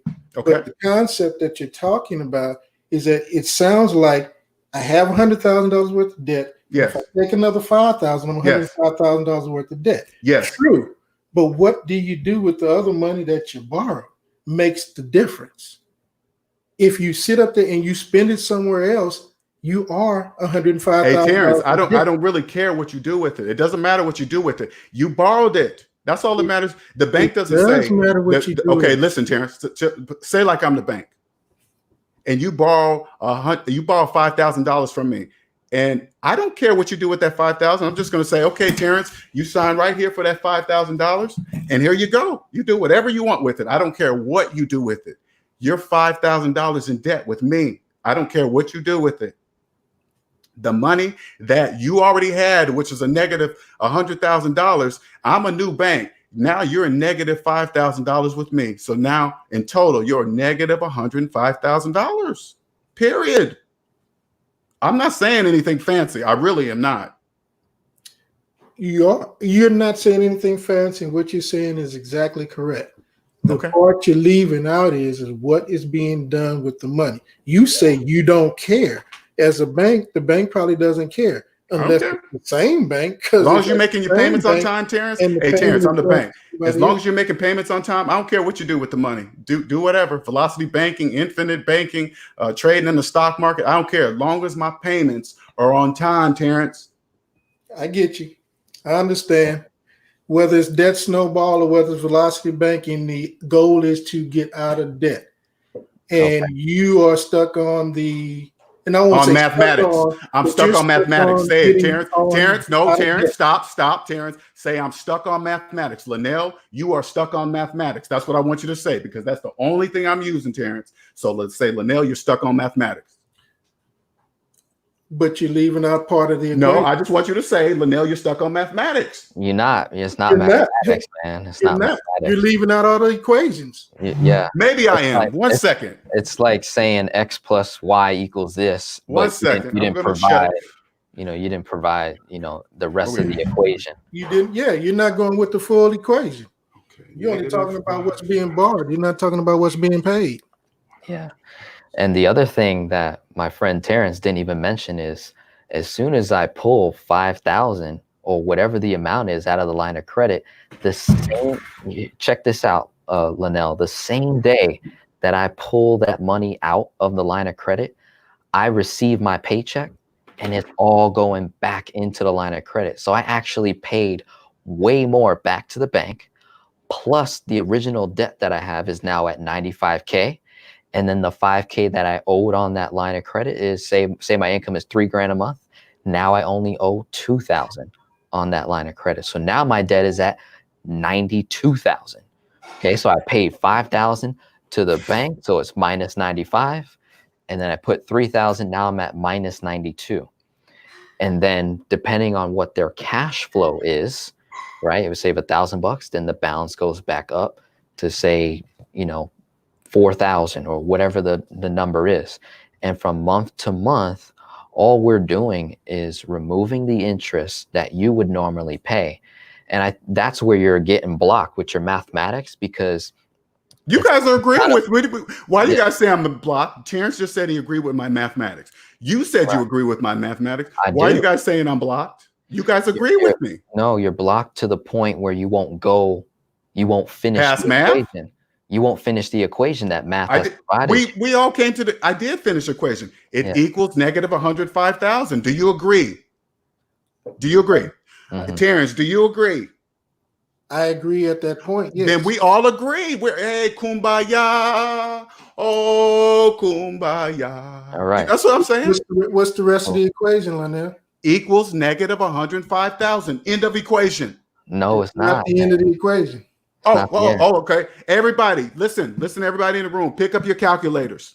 I want you to put in your calculators. Negative 5,000 minus 100,000. Then I want you guys to put it in this room and tell me. Put it in this room and let me know, did your calculator come to the conclusion to this mathematical equation I just said? Yeah, the problem with your equation is you're calling it negative 5,000. Now I do agree with you. I do agree with you that it's debt. I'm not Denzel. I'm not calling it. Math is saying that. Not me. Not me. Stop putting me into math. I didn't invent math. Okay. No, go. But now you have to put math into a society, a culture. Oh. You got to put the math into the United States. It's in my calculator here. It's right here. Right, but that calculator has to apply to the system that is in the United States. And if it doesn't apply, then the equation's invalid, even if the equation is true. It's wrong. Let's see. Okay, NC Briggs is wrong.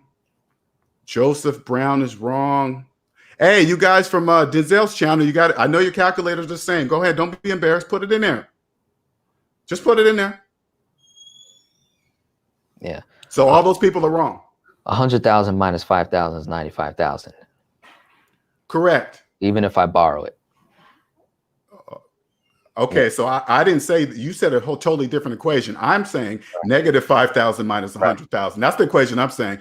To your equation, it equals whatever you say it equals. Whatever. But now you got to come back into this. LJ, can I ask you a question? Yes, sir.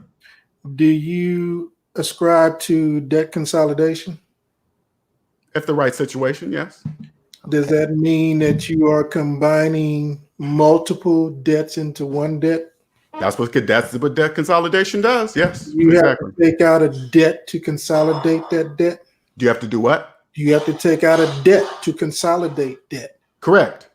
So are you more in debt by consolidating that debt because you just took out another debt? Yeah, correct. So it's more debt than what you had originally. Yes. So How? therefore it's not consolidation. It's not. I don't care what the bank put, what name the You bank puts on it. increase I the don't debt if it's not consolidation. say that one more time. So this is math in the word problem. What? If you take two, let's say, and let's go real quick and easy. Mhm. I got $10,000 worth of debt on a car loan and $10,000 worth of debt on a credit card. Yes. Debt consolidation says I take out another debt to Yes. combine those. Correct. Is my debt increase or is it now 20,000? It's increased because debt consolidation ain't free. That's a charge. So yes, you're deeper in debt. Yes. How is it? How am I deeper in debt? Because debt consolidation is not free. They charge you to do that. Got that part, but how much more am I in debt? I don't know. It counts on whatever they charge. I have no idea how much debt consolidators So you're charge. saying if I left them alone and kept them separate, I would pay less interest on that debt? I don't know. I don't know how much interest you're paying on that debt. I don't know those. I don't know those questions. So what you're saying is I'm leaving out part of the math. You're trying to add in stuff it's irrelevant. How is that irrelevant? It doesn't. I have to know those pieces. I don't know. Everybody pays a different interest rate on their credit cards. Everybody Correct. pays a different interest rate on their car loan. I would have to know that information. And that's exactly my point. When you talk about 100,000 minus and $5,000 minus, what are people paying in interest and what are they doing with No, that? see, you're misunderstanding me, Terrence. This is all I'm saying. Minus 5,000 minus 100,000 equals negative 105. That's all I'm saying. I'm not saying anything past that. You're reading too past that. And that is a true statement. That is Okay. plain, simple, easy math. Yes. But what you're doing with it, whether you're doing the debt snowball and you're paying all your extra money on the one debt at one time, Yes. or you're using the bank's money to do the same thing, velocity banking, it's the same difference. Because using taking out loans puts you further in debt. If I do snowball, I'm not taking out any debt. I'm paying it off with my paychecks. Lionel, if I open up a credit card, if you borrow some money, $20,000 limit, am I in debt? Some money? Mm-hmm. Am I in debt? If you use it, yeah. No. I said open. I didn't say use. No, then you're not in debt. So if I open the account, it's just a line of credit. Correct. I'm not in debt until I use it. Correct. Okay, so if I put $5,000 on there, I'm $5,000 more in debt, correct? Correct. If I pay $5,000 on it, I'm back to zero, right? Okay, yeah. So if I take $5,000 on one, spend that $5,000 on another, my debt is the same. Okay. That's called debt consolidation, and that's how you leverage the bank's money to start velocity banking. All right. But if you want to say that if I take $5,000 and I got 100,000, I'm 105 in debt, no matter what I do with it, then that leaves everything out. If I've done that money and I've spent it somewhere else, I agree with you. If I take that money and apply it to another debt, I'm reducing my debt. I'm going to say this to you one more time, Terrence. If I was the bank you were borrowing $5,000 from, I wouldn't care what you did with it. I don't care. Don't even tell me. I don't want to know, as long as you're making the payments on time. That's all I'm saying. That's it. I wouldn't care what you did with that money. I don't care. Yeah. Well, here's my point to you both. I believe both strategies work. Agreed. Agreed. I've done them both. Agreed. I believe the velocity banking strategy does it faster. Okay. And for me, time is money. Money is time. There you go. And all interest, whether it's amortized or simple, is based upon time. Okay. Time value of money. Gotcha. So for those who want to work harder, longer, stronger, and pay longer, that's their choice. For those who want to go faster, find a way. Faster. And for me, velocity banking is faster. Okay. And Thank you, sir. I'll just say, LJ, your people won't get mad at you if you agree with velocity banking that it is faster than debt snowball. They won't No, get you. they'll know why I'm agreeing with velocity banking because it gets to zero. That's why they're going to agree with me, because they're both, the end goal is the same. It's just it's just different paths. That's it. Gotcha. All right. Cool. Sounds good, man. All right, we got let's thank you, Terrence, by the way. Appreciate it. Thank you, Yeah. sir. That was good, I really man. do appreciate your input, I'll let man. somebody else talk now. All right, thank you, sir. That was good. That was good. I like that. Okay. Yeah, very productive. So I got about 20 minutes left for it. All right, we got to hurry this up, you guys. Please don't. I want everybody to get on. Can you hear me, Gabriel? So maybe we could break it up at this one in 10 minutes or 5 minutes. Yeah, we'll put a time limit on it. Gabriel, can you hear me? Hello? Yeah, can you hear me? Yeah. All right, you got some questions for Denzel here? Yeah, I just want to make this fast. I think the problem is I necessarily don't agree how he does it, because you have to use credit cards and banking. But I understand what he's trying to say, because he likes to use, let's put it this way.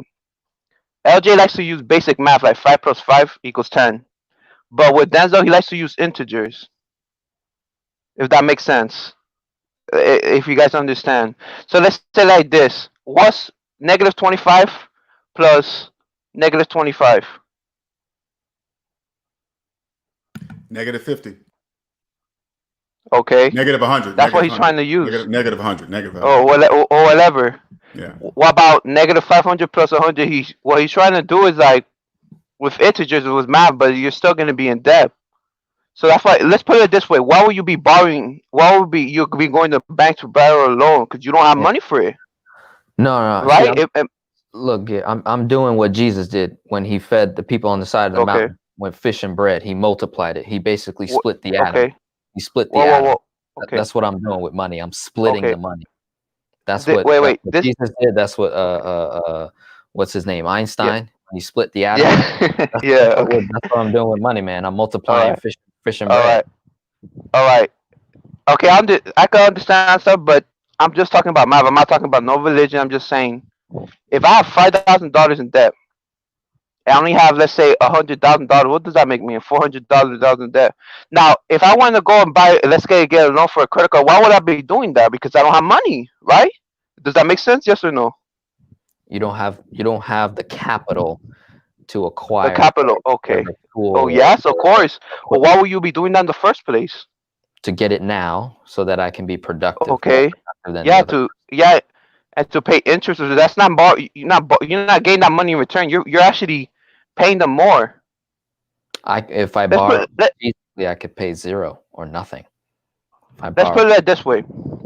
Let's say I'm $3,000 in debt, and I borrow money, right? But I pay off 200, and I'll be like, oh, no, I'm just paying slowly. You know, I don't pay. Why you can't just pay it all off without borrowing any money? Why if you don't have the money, just save up with your payment and just pay it? Why would you need a bank or anything credit to just help you? They're just gonna make you further in debt. You're in the negatives. Just to simply go faster. That's all. Just to go faster. Just to go faster. Yeah. Yeah. So 3,000. 3,000 is a very small number, but I remember when I was 20,000 in debt, and I had a $10,000 personal loan at 9.99%. That 10,000 at 9.99% isn't really 9.99%. It's going to be more like 25%, because when you look at the overall 5-year period, the interest that I would pay on 10,000 over 5 years would be $2,500 or something like that. So it actually turns into 25%. With a line of credit, I had a $5,000 line of credit, which I increased to 10 at like 15.99%. And that 15.99% didn't actually equate to 15.99. It equated down to like 1 to 4%, where I'm paying like between $1 and $3 a day. And I just shifted to 10. I debt consolidated. And then I went even faster by dumping all my income in to preserve my cash flow during those months, so that once I'm out of debt, ahead of debt snowball, right? So now I finished early, plus I saved more interest. Then I take that 10K and I can borrow that money to either start a business. I can borrow that money to invest in real estate. I can borrow that money to, start even helping my family out, pay off their debt. And I can even work out a deal on the personal side where it's like, hey, I'll give you $10,000 at 5% to my mom, right? Or to dad or to a brother. They pay me cash and I keep doing velocity banking, and it won't cost me anything to give them that money because I would have recouped it from what I charged them in interest. You know what I mean? I can easily work that out on the personal side. This is a great way to prime yourself to make that transition from the E and the S side to the B and the I, So it's a matter of perspective, and it's a matter of like understanding that you can actually use $1 more than once. It's insane. It doesn't make any mathematical sense, I understand. But it's so true in terms of this kingdom of the United States that we live in. That's what the system works right now, right? Okay. If God came in, today, the system would change, right? It's going to be based All right, on. hey Gabriel, we gotta hurry up and get, because he's only got 20 minutes left, man. So we gotta get. All right. To the, I'll just give him 4 minutes. I just give me 4 minutes. Is that fine? Okay. All right. Go ahead. All right. So you're trying to say that we're using the bank's money, you could invest, right? That's what you're trying to say? If I get the bank's money, you can invest. Yeah. But that's what you're trying to say, because you're trying to say, oh, if I get the bank's money, I could pay off debt. Yeah. Then I could use it for real estate, right? Oh yeah. That's what you're trying to say? I used a credit card to buy. But why would you be borrowing in the first place? Why you can't use your own money? Because I want to preserve that cash for myself. I store that in my tax account.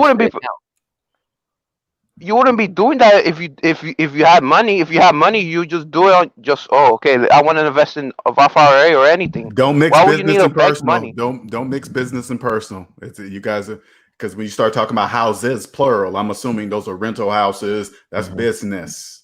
There's a difference. Right. There is a difference. So if we're talking about personal, okay, let's just say, hey, we're talking about personally. If we're talking business, that's totally different. Yeah, even personal. So personal credit card at a bank, $10,000, 0% for the next 10 months. Right? I can use that credit card. All right, Marcus. I can use that credit card to buy, say, $8,000 worth of gold and silver right now today. So I get the spot price today rather than having to do dollar cost averaging. I'll beat dollar cost averaging by buying it all up front right now, right? And then I can use it to flip it later, or I can use a credit card to even buy stocks and at 0%. And then before the credit card expires, the cash that I was already going to use to buy the gold, I just pay back the credit card. I got cash back rewards. My credit score went up because they saw that I utilized the credit, effective credit score rewards. All right, so let's get this moving. Thank you, Gabriel. Cool. Yeah. Thank you for having me, guys. I know you one more time, man. We got to. I don't want to. I know he's got limited time. No, don't worry, man. Don't worry. Okay. All right. You got another person? We got a couple people here. Okay, Billy. Hello, Billy. Hello, Billy. Hey, how's it going? How are you guys doing? Good. Yeah, I appreciate this. I've been doing velocity banking for almost 2 years now. So, and I get what you're saying, Mr. Young. I get it. It's that's the way I was in your position, and that's the way you have that old school thought, and a lot of people have the old school thoughts like, hey, we need to use cash to pay for everything, and if we have debt, we need to use our cash to pay for it. It's like, okay, that's fine, but you get to a certain point in life and you're just like, well, how come I'm not getting ahead? It has to be a better way. And I just took the chance on. I didn't have to, but I took the chance on this, and I actually paid off a significant amount, well, pretty much all my debt in about a year and a half. Paid off all my debt that I had using this strategy, and I wouldn't have paid it off that quick if I just would have did debt snowball. It's impossible because things come up, life comes up, and you're not going to be able to put all that extra money into whatever debt that you're doing because things come up.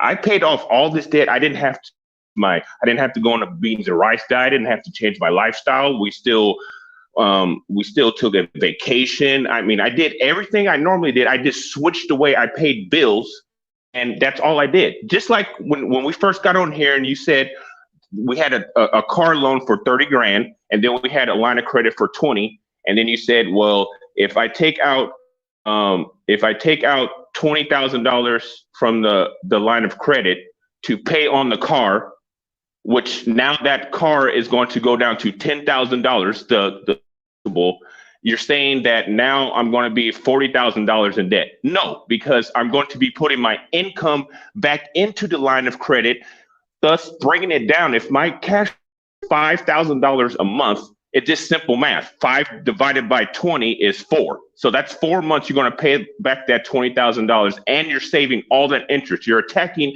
your principal on one side by doing velocity banking, but in that 4 months, you're also paying a monthly payment, and more of your monthly payment is going towards principal because you paid it off on the back end. So you're saving interest on that front too, and it's velocitizing your payoff rate because now more of your dollars are working for you on the front end on that monthly payment because you paid $20,000 on the back end. That's how all this works. And yes, time is a factor because you're shorting the amount of time that you're paying on debt. So that means you can go and use your extra money now that you paid off that debt to go do something else, because we're only on a limited amount of time. So that's why we're using the strategy so we can still keep up with our lifestyles. We're not, we're Americans. We buy stuff. That's just the way we are. We can't you can't tell a person, Billy, I'm gonna ask you a simple question, okay? I'm gonna just simple math, okay? Okay, simple math. So borrowing money, $20,000 HELOC would be negative 20,000, correct? Okay. Correct. Okay, I already know where you're going. Yes, I negative know. $20,000. I need you to. Yes. So you take negative 20,000 minus 30,000 is what?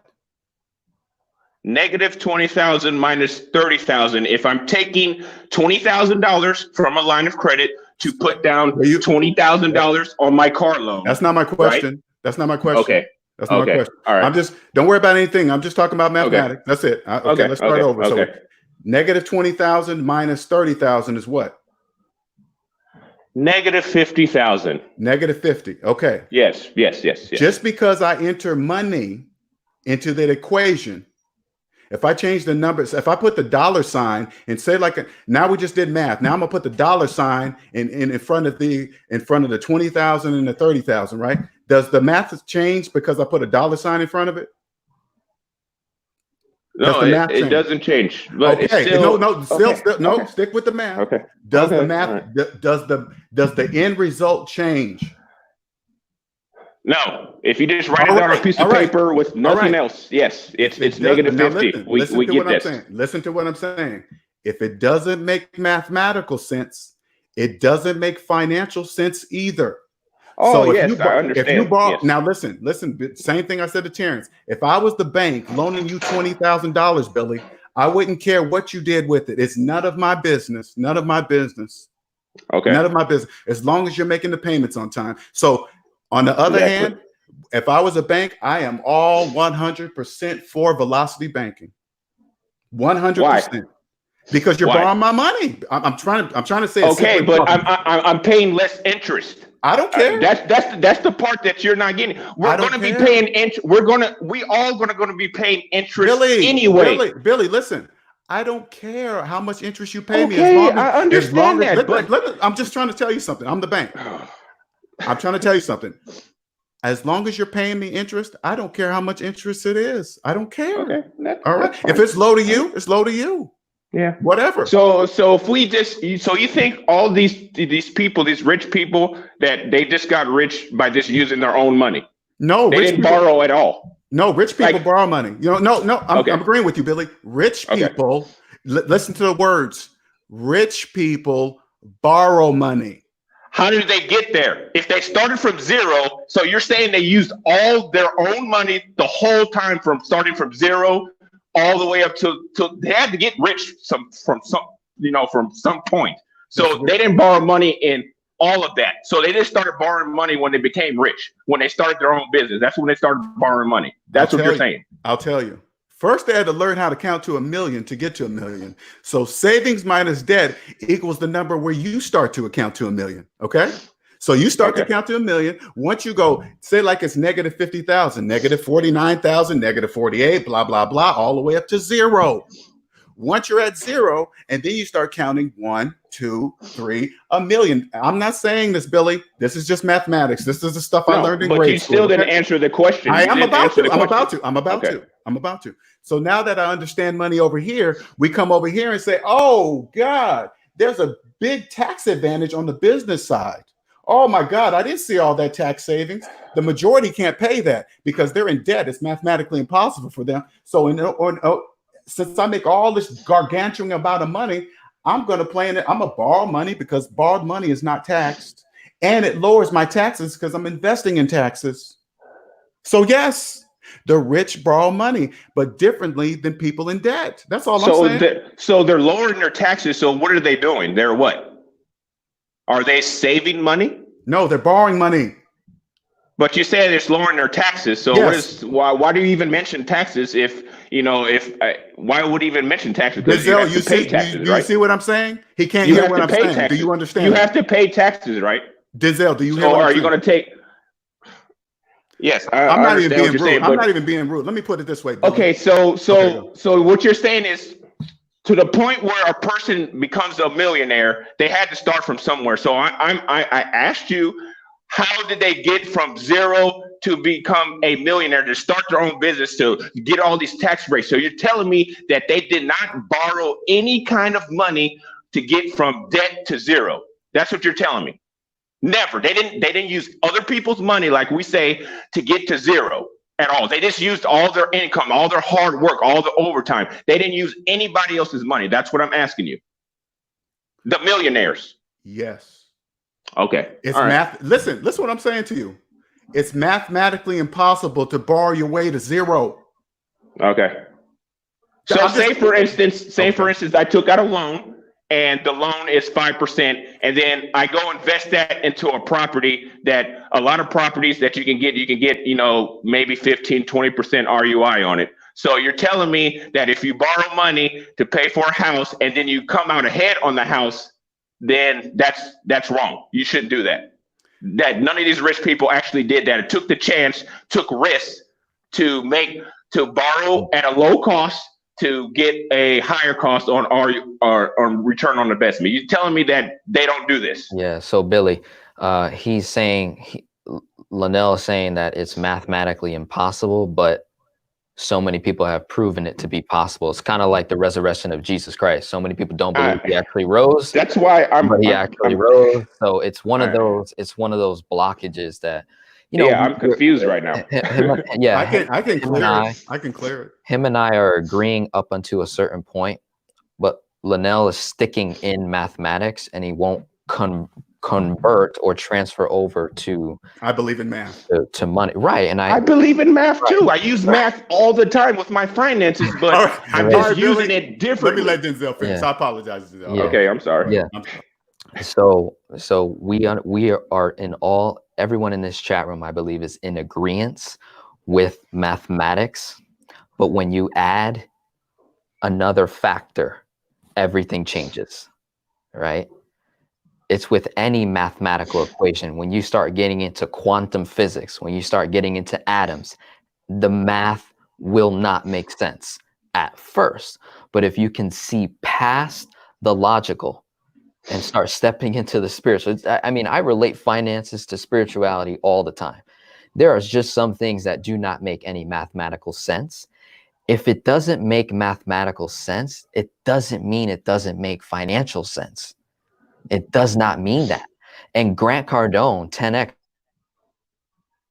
of someone that is in hundreds of millions of dollars of debt, acquires these properties in an environment that you would say now is not the time to buy right now. But here's this man acquiring these awesome pieces of real estate, right?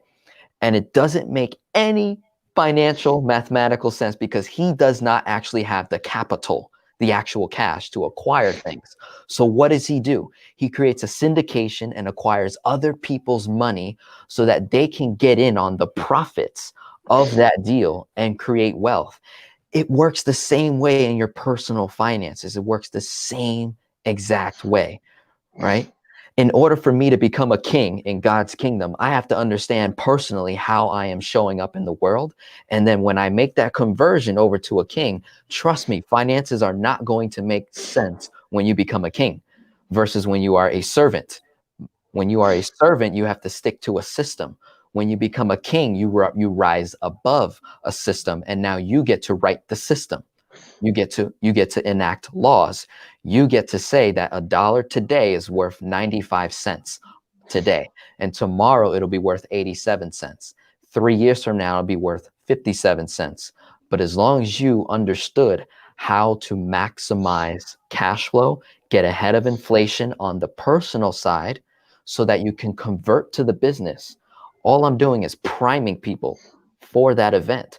So a guy like Billy who wipes out so much debt in a short period of time is getting ahead of every debt snowballer. There is no argument. Once I get ahead of you, I won. Now that I beat you, now Billy is now prepared and knows how to leverage debt. So there's good debt and bad debt. And once you realize that, oh my goodness, your whole life will explode. And like I said, no one's going to get mad at you, Linnell, if you agree with those factors. But you're sticking to, if it doesn't make mathematical sense, it doesn't make financial sense. I get that. Rise above it is all I'm asking you to do, right?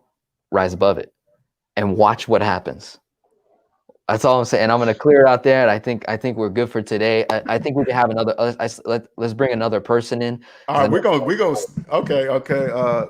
Marcus keeps. Hey, Marcus, I can't dial. Okay, let me bring Marcus in because he's been. All right, Marcus, you there? Let me get rid of Billy. All right, 1 second here. All right. All right, here we go. Marcus Williams, he's the example. Yes, sir. Yes, sir. What's going on? I'm all ears. What's going on? Welcome, Marcus. Welcome to the show. Much appreciated. Thank you for being patient. Yes, sir. Man, I've been listening to this conversation for 2 hours. I love it.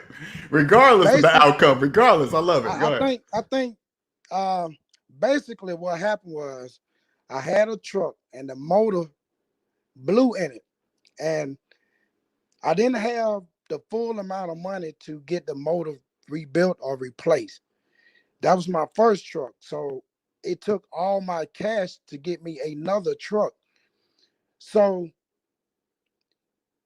I didn't have no credit cards. I didn't have anything to back up. So when I was out of work for a year because I was in a truck accident, my credit went bad. So when the motor went out on the truck, I didn't have nowhere else to turn. So I took the first thing that was offered to me, and which I knew it was a bad deal, but I had to get back to work. And I didn't know how I was going to do it. I just had faith. And I worked and worked and worked. And then when the motor blew, I went to another financing company and they gave me a loan to get another truck.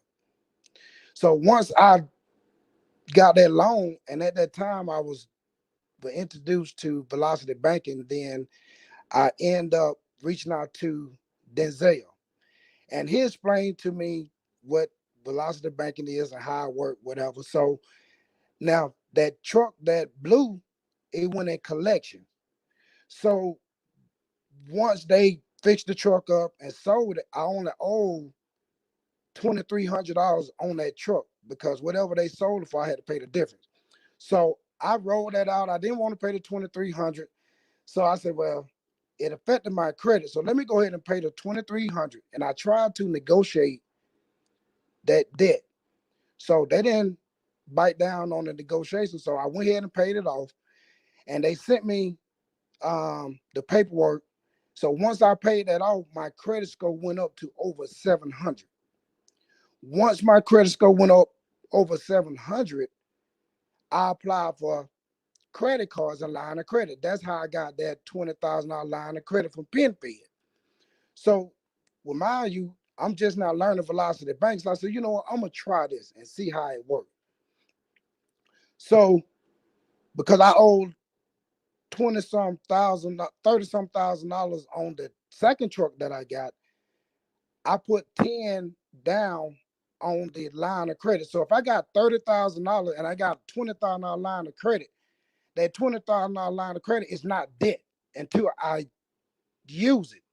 So if I take 10 from the 20 and put it on the 30, I still owe 30. I owe 10 on one debt and I owe 20 on one debt. So that's still the same amount of debt.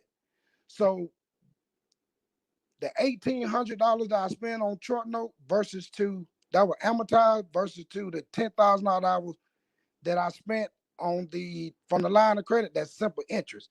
So the main thing is you want to reduce your interest if you're going to do anything in financing.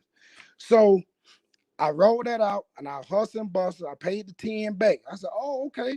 I can see how this works now because I'm actually doing it. So when I paid the 10 back to the line of credit, I chunk it again. So now I owe 9,000 some change. So I see how it's really, really working now. And mind you, my credit score's still high. So I got another line of credit from another credit union, Delta Community. So now I have different weapons where I can do more. How much was that other line of credit? How much one was that one? 7,500. So you were saying if I got cash to pay my debt off, that would have put me in the same situation that I had when the truck blew. Because if I didn't have any cash or any credit card, say for instance, this second truck blew up and I took all my cash to pay it off, then I'm back at square one. I'm paralyzed because I don't have no source of income. I can't get access to no money. So that's where the credit card and the line of credit can come in at. So with the line of credit, when I use that, it helps buy time as well. So the line of credit gives me 40 to 60 days to make a payment on that, rather than making a payment every 30 days on my truck note, if that makes sense. So by me using the line of credit, I don't have to worry about paying my truck note every 30 days. So it buys me time.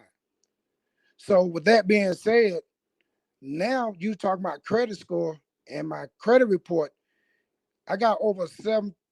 I got one of them. I got 749, a 756, and a 732. Now you talking about you want to see the report? I can manipulate that. What I can do is I can take, and I also have a business line of credit as well with American Express Gold Card. So if I want to hide that credit card utilization on my personal side, I can just take money off the off the gold card, and now I'm using my business credit cards. So my credit score gonna always stay high, because now the credit card that I'm using, I'm buying diesel with that credit card. So that giving me 4 points for every mile, for every dollar I spend. So I'm gaining air miles, I'm paying down debt, and my credit score gonna always be high because I'm not showing the utilization on my personal side. So now I'm building business credit. So if I got $80,000 business credit based on my personal credit, now I can say, hey, someone doing real estate and they need $10,000, I charge them 10, 12%, that's a source of income.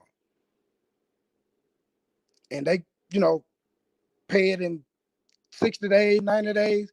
So that's how I'm moving. And it works for me. Now my truck is paid off. I got my title. Not only that, sorry about that. Not only that, I got my title to my truck. So anything go wrong, I can liquidate my title. Now I have an Oldsmobile car. It's paid for. I got a Chevy Impala. That's like $400 a month because that old car broke down on me. But if I didn't have access to credit and cash, I'd be screwed. So really, I'm using somebody else's money to make money and also to get out of debt. So that's the whole key. You got to change your interest. If you're gonna do anything finance, you got to change that amortized loan to a simple interest. You're gonna always be in debt when you finance at some point, but you're not going, if you working like y'all was saying, the $5,000 is invisible money. Yes, it's going to be, you're going to be in debt till you pay it off. So the $5,000, you can use that to pay the interest. So you got to start somewhere. You're not going to come out being 50 rich. So yes, you have to be in debt. You can use that to become rich. If you keep working overtime, extra load, and pay everything cash, and if anything go wrong, all your cash is gone. All right, okay. Thank you, sir. Much appreciated, Marcus. Now let me let Denzel, did you want to respond to Marcus, Denzel? No, I think Marcus was giving his testimony and kind of just sharing with the crowd that he is a real guy, because that was something I know you say you didn't believe that the numbers were real in the review. So it was good to have him kind of prove that, and everybody knows it's real.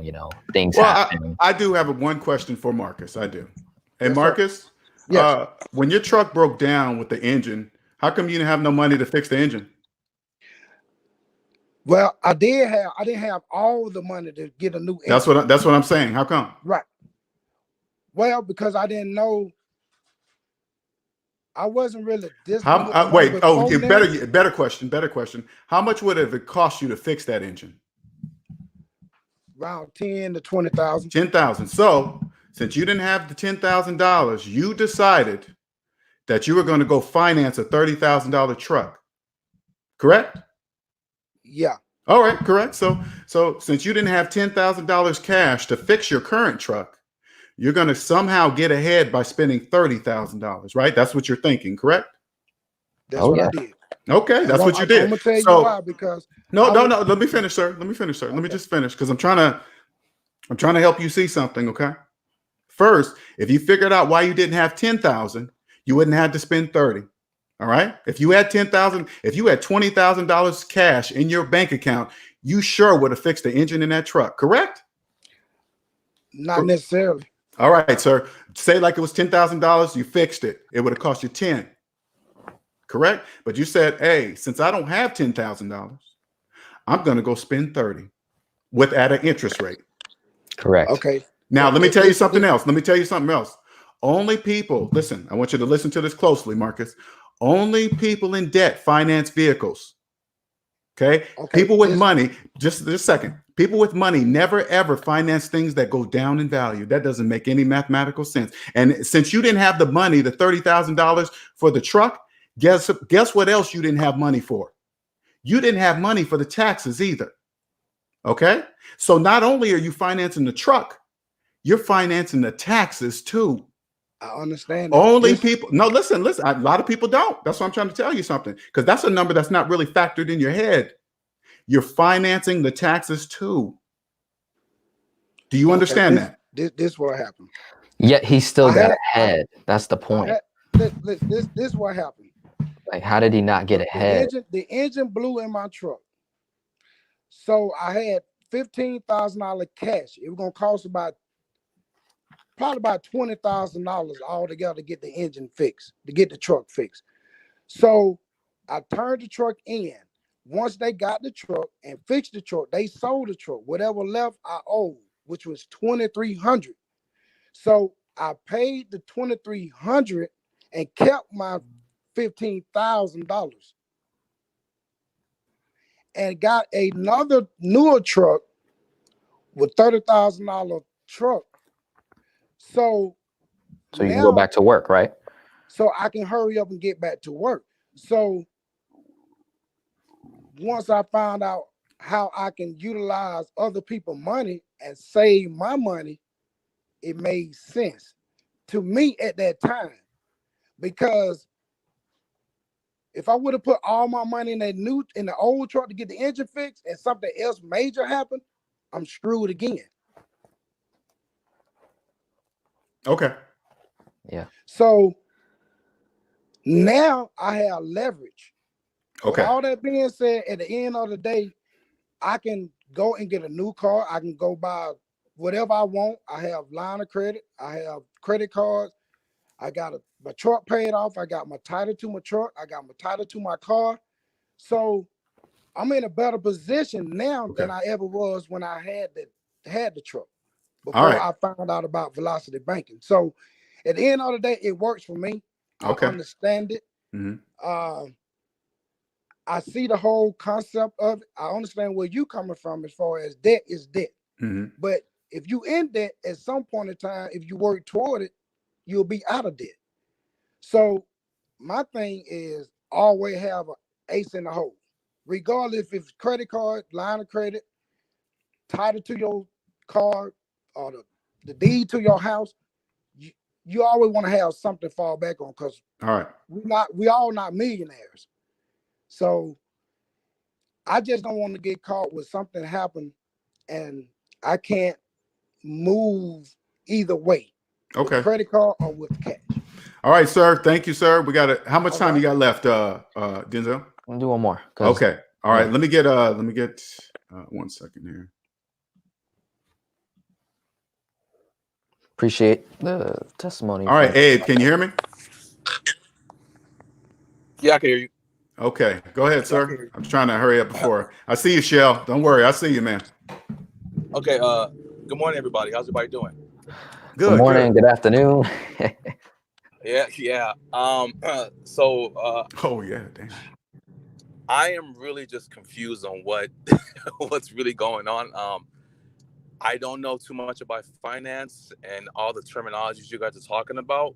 So if you guys could just kind of explain to me, like, what is velocity banking, and what I don't understand. I'm sure some people in the chat who feel the same way I feel, but I just don't understand what I get what LJ's saying, but I'm trying to understand what you're saying, Denzel. I'm just trying to. And Denzel, if you can briefly explain it to Abe too, so I can get Shell on. I want to get Shell on. Laugh before you leave, okay? If we can. Yeah, for All right. sure. Okay, go ahead. So in a nutshell, what was your name, sir? I didn't hear your name. Saeed. Saeed? Yeah. Pleasure, man. So in a nutshell, very quickly, all velocity banking is trying to do is simply accelerate the time and the speed at which we pay debt and how we pay expenses. And we use debt snowball, or Lionel's method, or LJ, or any other debt snowball. We use their method as a benchmark because that's the standard, just making extra payments. So all velocity banking does is try to beat that timeline. So if debt snowball says you'll be debt free in 15 years on a 30-year mortgage, velocity banking can do it in 5 to 7 without any pay increases, without working any extra hours, without doing anything different other than utilizing debt, utilizing a line of credit, a credit card, or a HELOC to our advantage.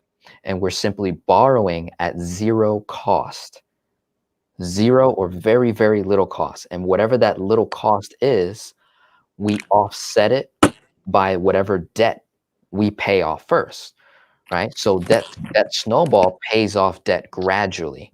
Velocity banking will pay off a debt in 1 month, right? In 1 month. And then we just use the line of credit to pay ourselves back. We use the debt tool, the line of credit, as a checking account.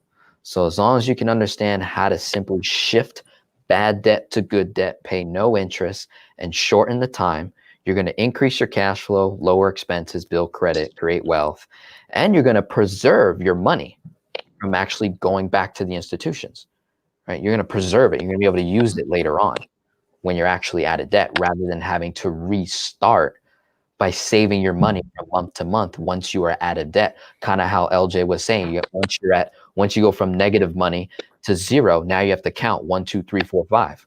With velocity banking, once I go from negative to zero, guess what? I can go from zero. I can count 0, 50,000, 0, 100,000. I don't have to do 1, 2, 3, because we're in the 21st century and things are just moving too fast at this point.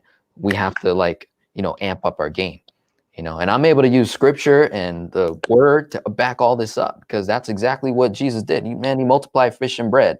He split the atom. That's exactly what I'm doing with money. I'm splitting the dollar up, making it better of use, right? I'm leveraging it. That's all I'm doing. That's all I'm doing. I believe in both concepts, by the way. I believe in both because you actually need debt snowball to get to velocity banking to have the proper credit and the position. You know, I just don't stay in debt snowball. I graduate. I go to velocity banking, then I graduate to real estate investing, then I graduate to kingdom building. You know, I just keep going. So you're saying you're using somebody else's credit to pay off your loans? Yes. Bad loans, high interest, amortize, and I'm converting it to simple interest, which is something that I would like to LJ to talk on is simple interest and amortize the same interest? It is not. It is calculated very differently, you know? So if I can shift amortize to simple, I'm going to save you money. There's my mathematics to that, you know what I mean? I will save you money. But yeah, hopefully that, you know, kind of, you know, opens it up, and I have a whole channel where it breaks it down as well. Hey, Abe, appreciate it. I want to get Shell on this last one, okay? Is that okay? Okay. Yeah. All right. Thank you, sir. Thank you for coming on. Hello, Shell. 1 second. Let me get him on here. 1 second. There we go. All right. What's up, Shell? How you doing, Hey, Shell? what's going on, fellas? This is a great conversation. I'm gonna pull over for a second. This is a great conversation. I've talked to both of you guys in person before, and I think where the miscommunication is happening is the principles of what you run by, right? So, again, forgive me because I've been jumping in and out of this chat, so I really can't tell you exactly what happened. I did hear, Lionel, when you said, you know, you're $25,000, well, $30,000 minus the 5,000, which leaves you a negative 25,000. But then you're going to borrow another 20,000 on a line of credit, which in your eyes is $45,000 in debt, correct? The $20,000, now no, a caller or someone explained this before. The $20,000, it's not charged to you because it only charges you interest when you use it. Now, when you don't use it, obviously there's no payments, there's nothing there for you to be charged. So you're still using you're still negative 25,000. Correct. Okay. So your next paycheck, because Denzel said, you know, you have $5,000 cash flow. The next paycheck, you're going to get another $5,000. So over 6 paychecks, you'll be at zero. Basically with the velocity banking concept, right? I think LJ, what you're saying is you know, no matter how you look at it, you're always going to be in debt. Debt can't get rid of debt.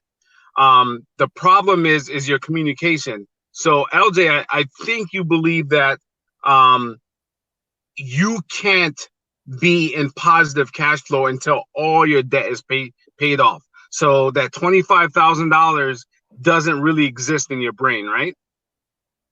No, it exists in the negative. It exists. Right, it exists in the negative, right? But what Denzel is saying, it's basically you're not really negative. Well, you are negative. However, your cash flow will take over this negative portion of your life. And once you get past the 6 payments and then you pay off the line of credit, right? You'll be at zero. And that's where LJ, where you like to be. You like to be at zero.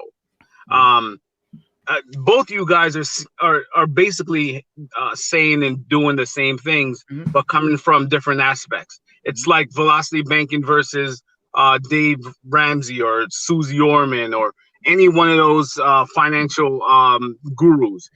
You guys all want to be at the same destination, but you're taking different paths to get there. Yeah. I'm saying like this to velocity banking people. That's all I'm saying. I'm trying to simplify this as more as possible. Why don't you try? How come you can't get out of debt without velocity banking? Okay, right, so let me explain why. Okay.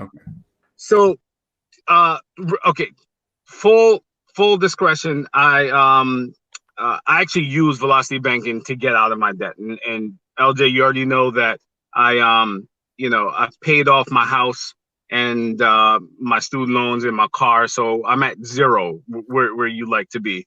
I'm actually much higher than zero. You know, my net worth is Well, much you drive higher a than that. Toyota, so I'm not going to listen to a word you say. You're supposed to be in a Bentley or something. So The concept does work. I will say that both you guys have great points.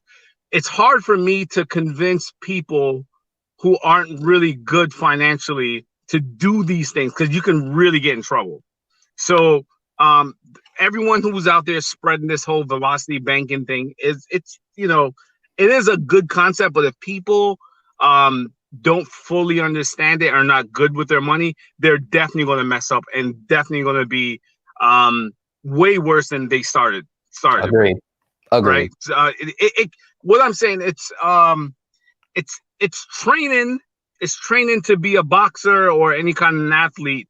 But until you go up against the real competition, you really don't know where you stand. Velocity banking in your mind is good conceptually, but if you are not trained correctly, you can get yourself destroyed, right? If you go up against Deontay Wilder, and you think in your mind, hey, I can do this, and the other, and then when you get in the ring, it's a completely different show.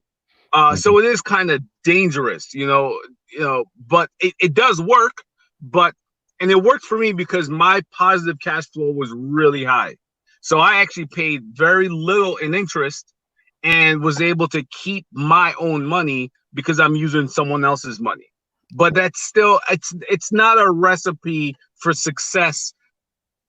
I would say for like 80 to 85%. 15% of the people it may work for, but for 80 to 85% of the people, it can be, disaster. And Denzel, you're not there to walk them through on a daily basis. They actually have to call into you to check in.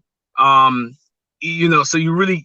you can lead them, but you can't drag them. You can't grab their hands. And that's where it gets really dangerous.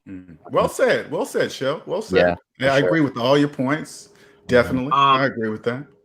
Right. So once again, getting back to the analogy, you're not $45,000 in debt. You're 25,000 minus that 5,000. Your next paycheck, you're going to be you're going to drop off another 5,000, right? Right. So then you'll get down to 20, 15, 10, 5, and then you're at zero. Oh, so the first time I said that, I didn't say negative 45. I said the 5,000 minus 30,000 equal negative 25,000. Well, I thought you said 20. You use your 5,000 positive cash flow that leaves you 25,000. Then you go. Oh, you mean when I was talking to the truck driver? When I was talking to the truck driver? No, this is before the truck driver. Before, no, I said negative 25.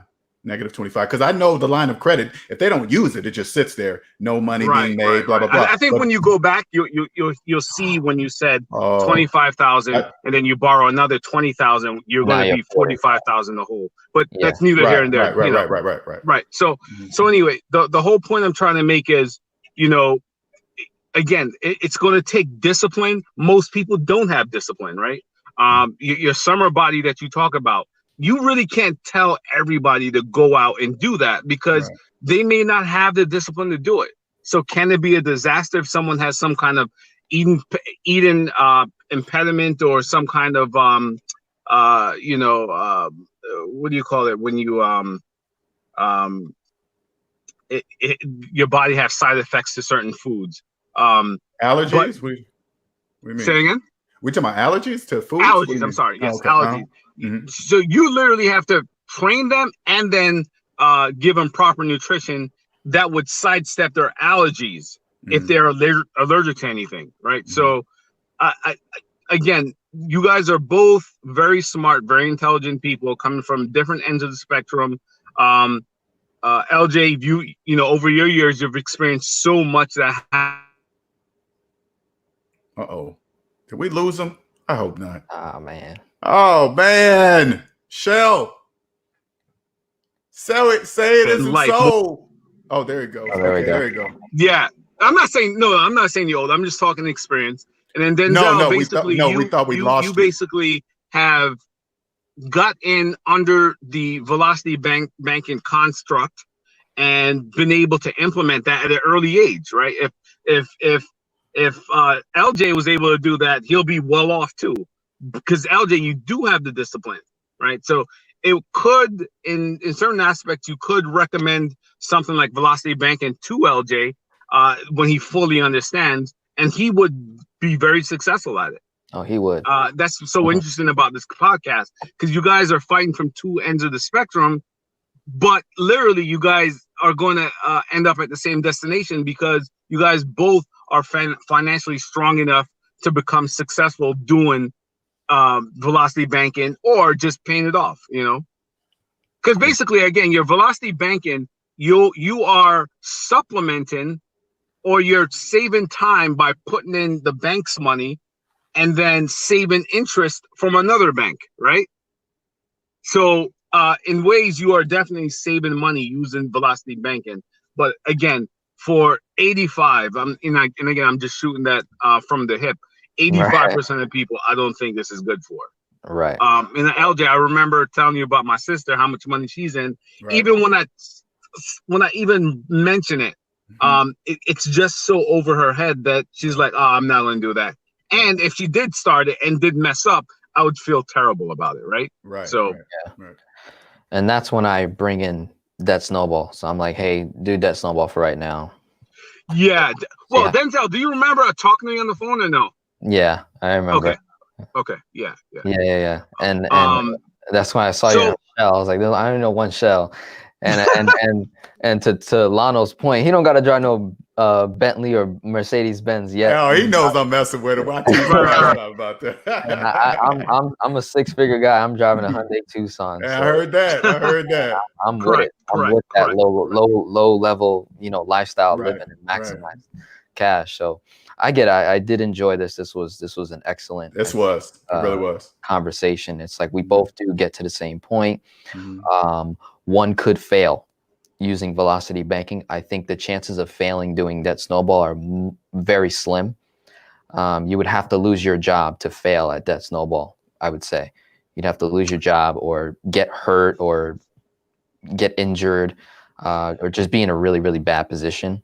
And the only way to bounce back is obviously, you cut back and then get back to work or work extra hours, try to make up for lost time. Right. So I think we could close it there. This was all right. Really quick. I didn't want to mention this one more thing. So you the dangers of another danger of velocity banking to me is, again, yes, losing your job.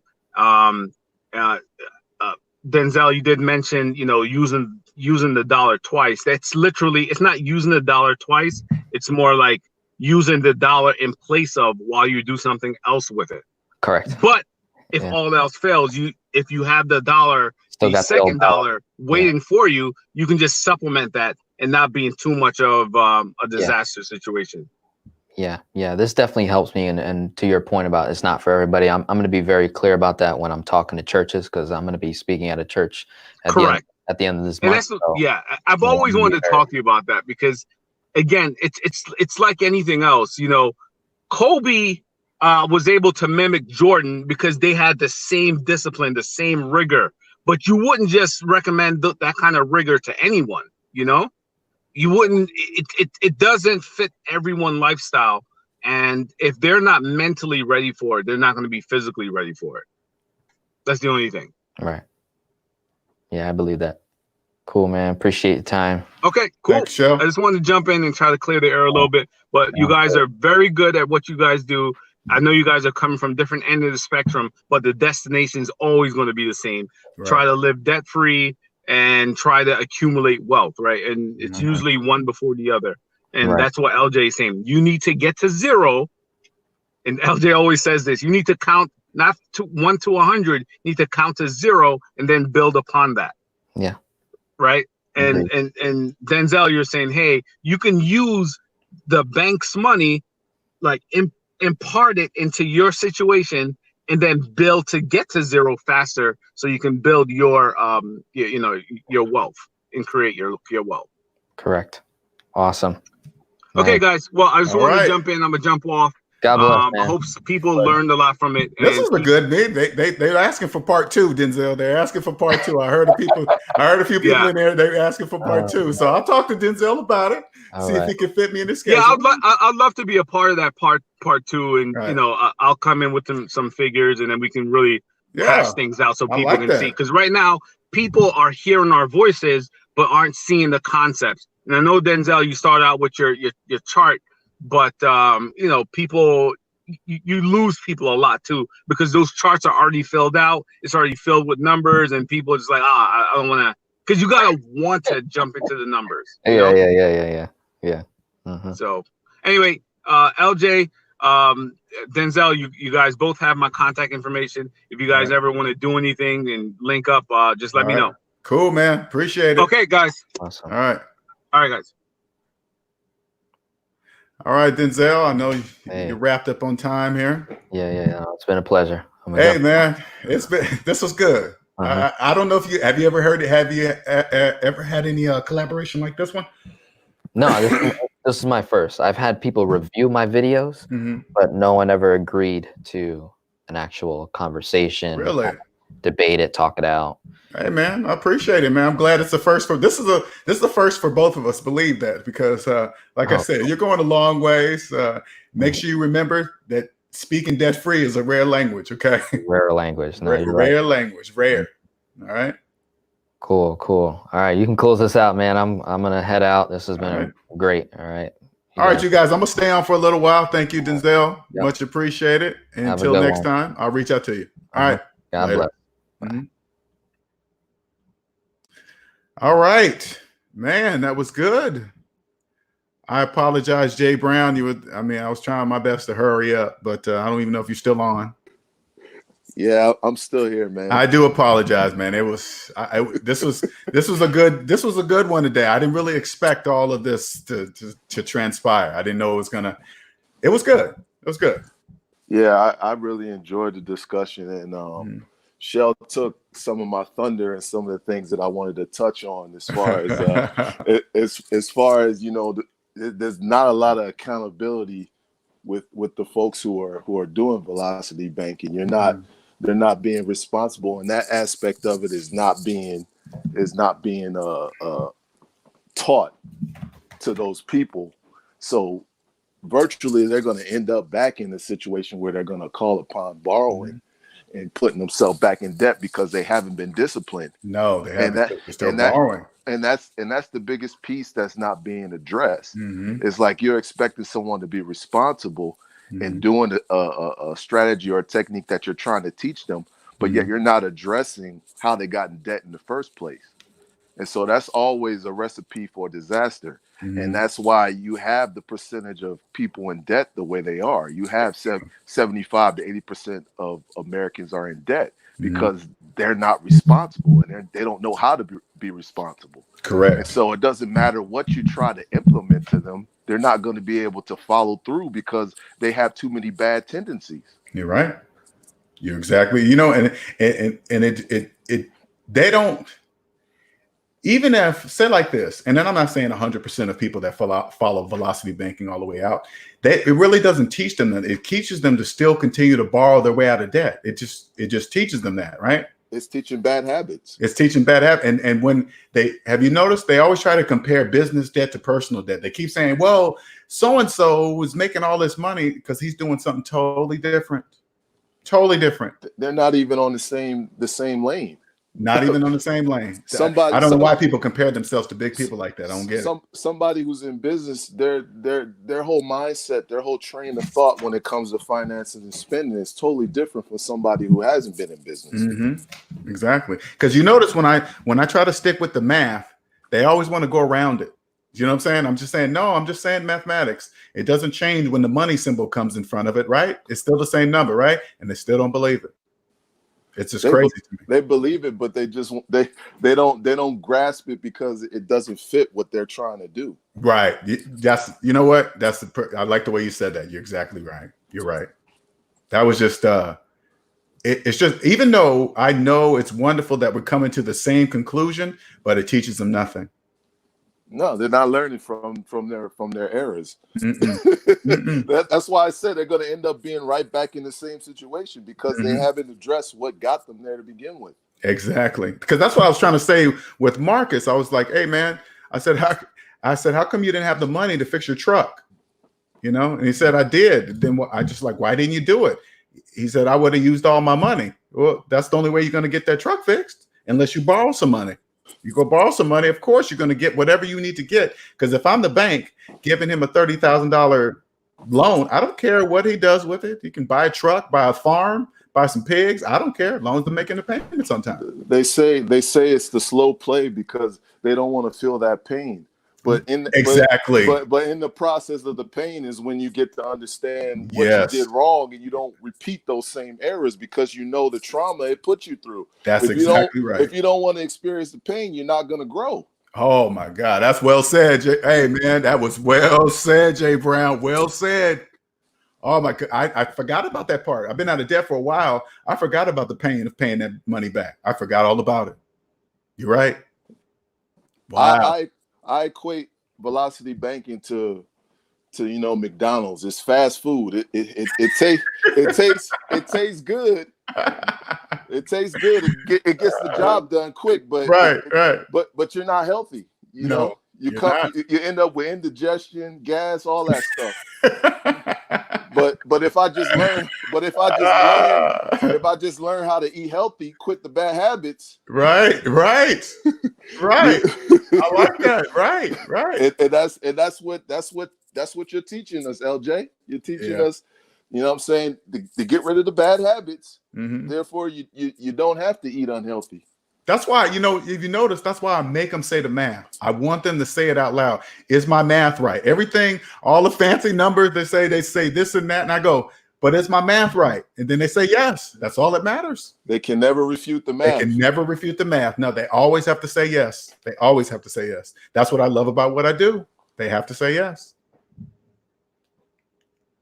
Yeah, you said some good things, Jay Brown. I like that, man. Wow, that was good. I'm gonna use some of your stuff.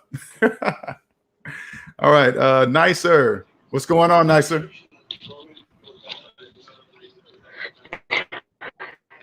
Hey, what up, 70 fam, man? What's going on? Uh-oh, we lost you. I don't hear your voice. I don't hear your voice, Nicer. Nicer. Can you hear me? We'll come back to Nicer. Hey, Marcus, you there?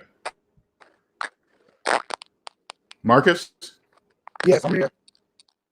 Okay, can you hear? Okay, can you hear me? Okay, all right. You have a lot of static coming from your end. Is it mine?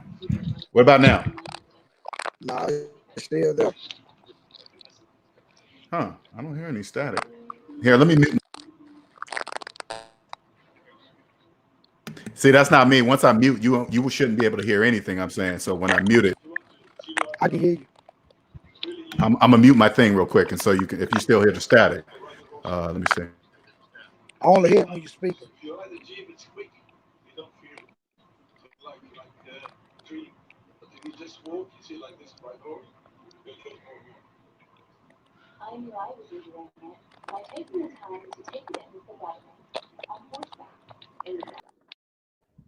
How about now, Marcus?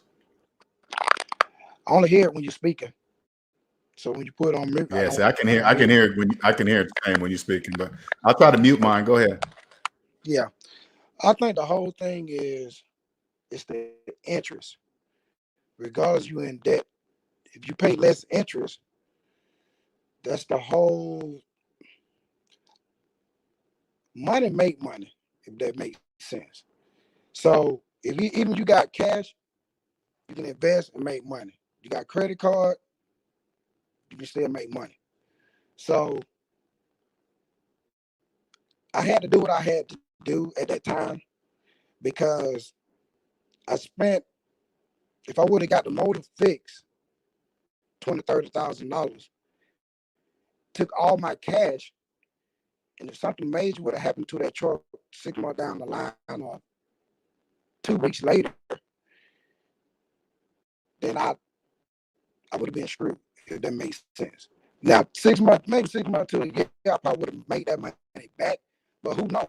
The engine, some of that transmission could have went out the next day or the next week. See what I'm saying? So credit is not bad if you know how to use it. I wasn't born with a silver spoon in my mouth, so I had to create things that happen with the information that I had. So it's not a bad thing, belongs to the bank if you understand how you calculate your interest. Because amortized interest and simple interest, I see a big difference.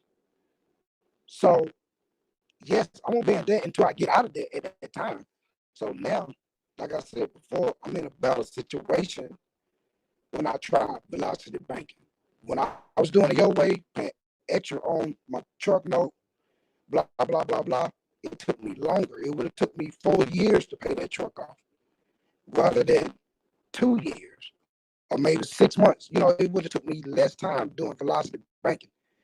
Yes, I was making money, but you don't know what you don't know. So I tried it and it works. And it's nothing wrong with being in debt. Some people be in debt and they became millionaires by using other people's money. I don't have $200,000-$300,000 just sitting around where I can pay everything cash, because it would take one incident, one accident. If you don't have anything to fall back on, you back at square one. Your bills don't stop. So that's the whole reason, or one of the whole reason why I have credit cards, a line of credit. You can have $1,000 or $2,000 in the emergency fund. You may have a medical emergency and it costs you $10,000. The emergency fund don't. But you have the $2,000 and the $20,000 line of credit or $20,000 credit card, it gives you some type of security, if that makes sense. So I see what you're saying. You make more money, you work harder, pay it off, debt free. But if you have one major problem, if you don't have anything to fall back on, I mean, you're gonna be back in square one because you're not sitting on $50 million. All right, I'm gonna say something. I'm gonna say it really simple. Okay. All right. All right. How old are you now, Marcus? 47. Okay, 47. What age can you remember when you started working? 15, 14? No, I didn't start till 19 or 20 because I went to college and played football. Okay. So I didn't 19, actually really 20. work until I came back. Yeah. Okay, 19, 20 when you started working. So that's over what, over 40 years, right? Yeah. Okay. Or no, that's 20 years, I think. 20 something years. Anyway, I'm saying, do you believe you earned $100,000 between the time you were 19 and 47 today? Yeah. Then how come you ain't got $100,000 in the bank right now? Remember when I said, if you don't know what you don't know. So until someone pull the wool off over your eyes and show you a better way of doing things, then, you know, you can see. So young, spending money.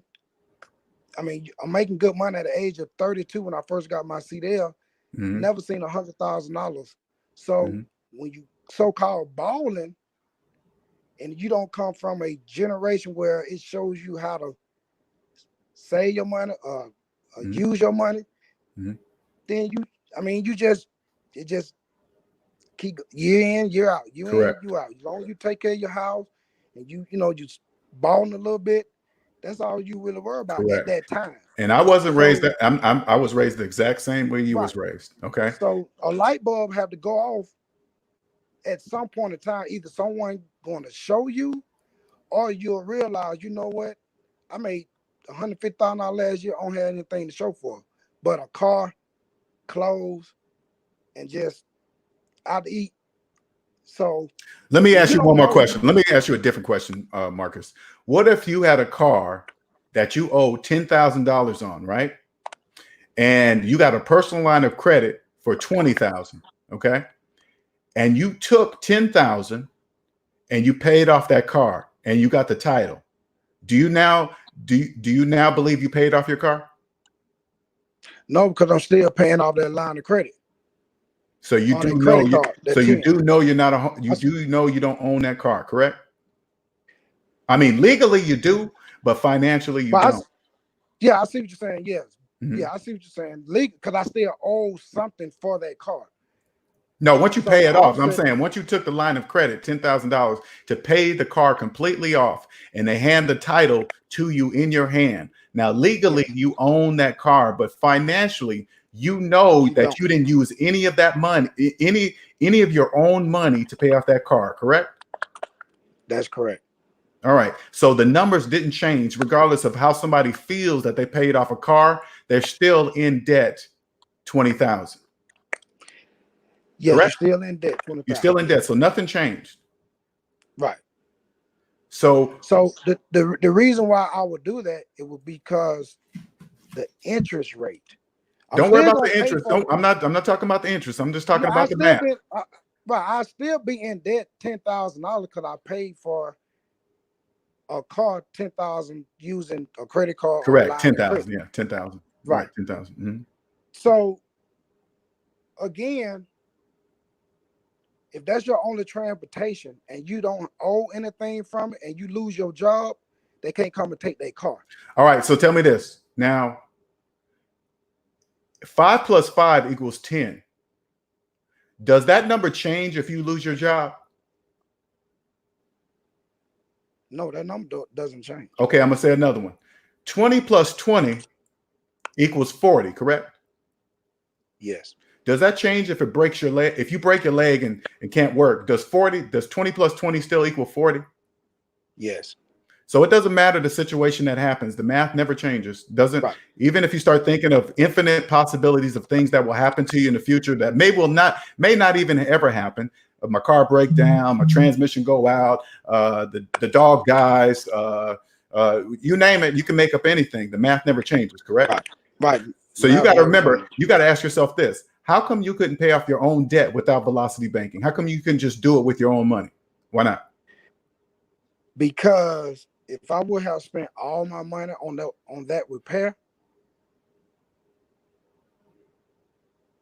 yeah, I'm at ground zero again. So let's put it this way: I don't have no cash. I don't have no cash. I don't have no means of getting. Did you have a lot of debt back then when that truck broke down? Nah. You didn't have no debt. No. My Oldsmobile car, I own that.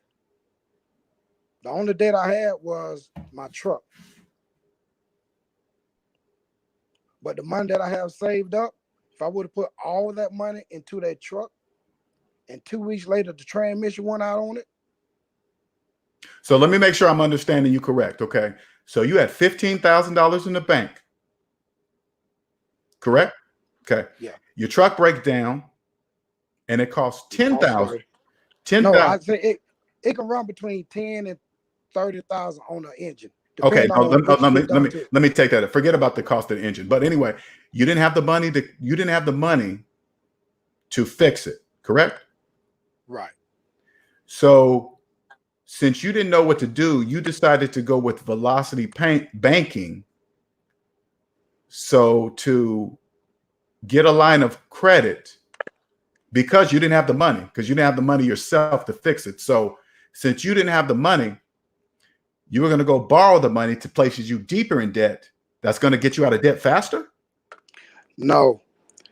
When the engine went out on the truck, and once they repaired the truck and sold the truck, I owed $2,300. So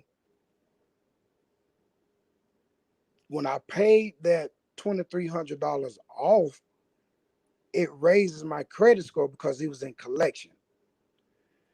So I have the $30,000 truck. So I had the $15,000, and then I had the line of credit. So I felt like I didn't want to be caught in that situation where if I would have put all my money into the truck and something happened and I didn't have no cash to get it fixed. I want you to key now. This is what I want you to key on, Marcus. I want you to listen to what you're saying. Okay.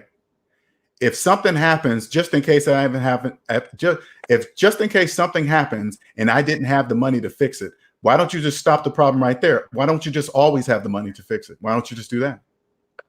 Why don't you just say, I'm always going to have money always for just in case of any emergency pops up, I will always have the money. How come you just don't make that decision? Because we're not millionaires. You don't have to be a millionaire. Right, you don't. Right, but okay. I'm not a millionaire. If anything, so if I say I want to always have the money to get the truck fixed, yes. Who knows what it costs to get it fixed? So what? It's going to be cheaper. So It's going to be cheaper than 30,000. I tell you that it's going to be cheaper than 30,000. Well, if I didn't have the money to, if I had the money to get it fixed, right? Then what I'm trying to say is no. Finish your sentence. What you about to say? If I didn't have the money to get it fixed, right? How it was gonna get fixed? You can't. You have to borrow the money. Exactly. So, because I didn't have all the money to get a new engine fixed, then that's where you. Then why do you do this? Okay, why do you do this? Tell me this, and just yes or no. Would it have been cheaper to get the truck fixed than buying a new truck?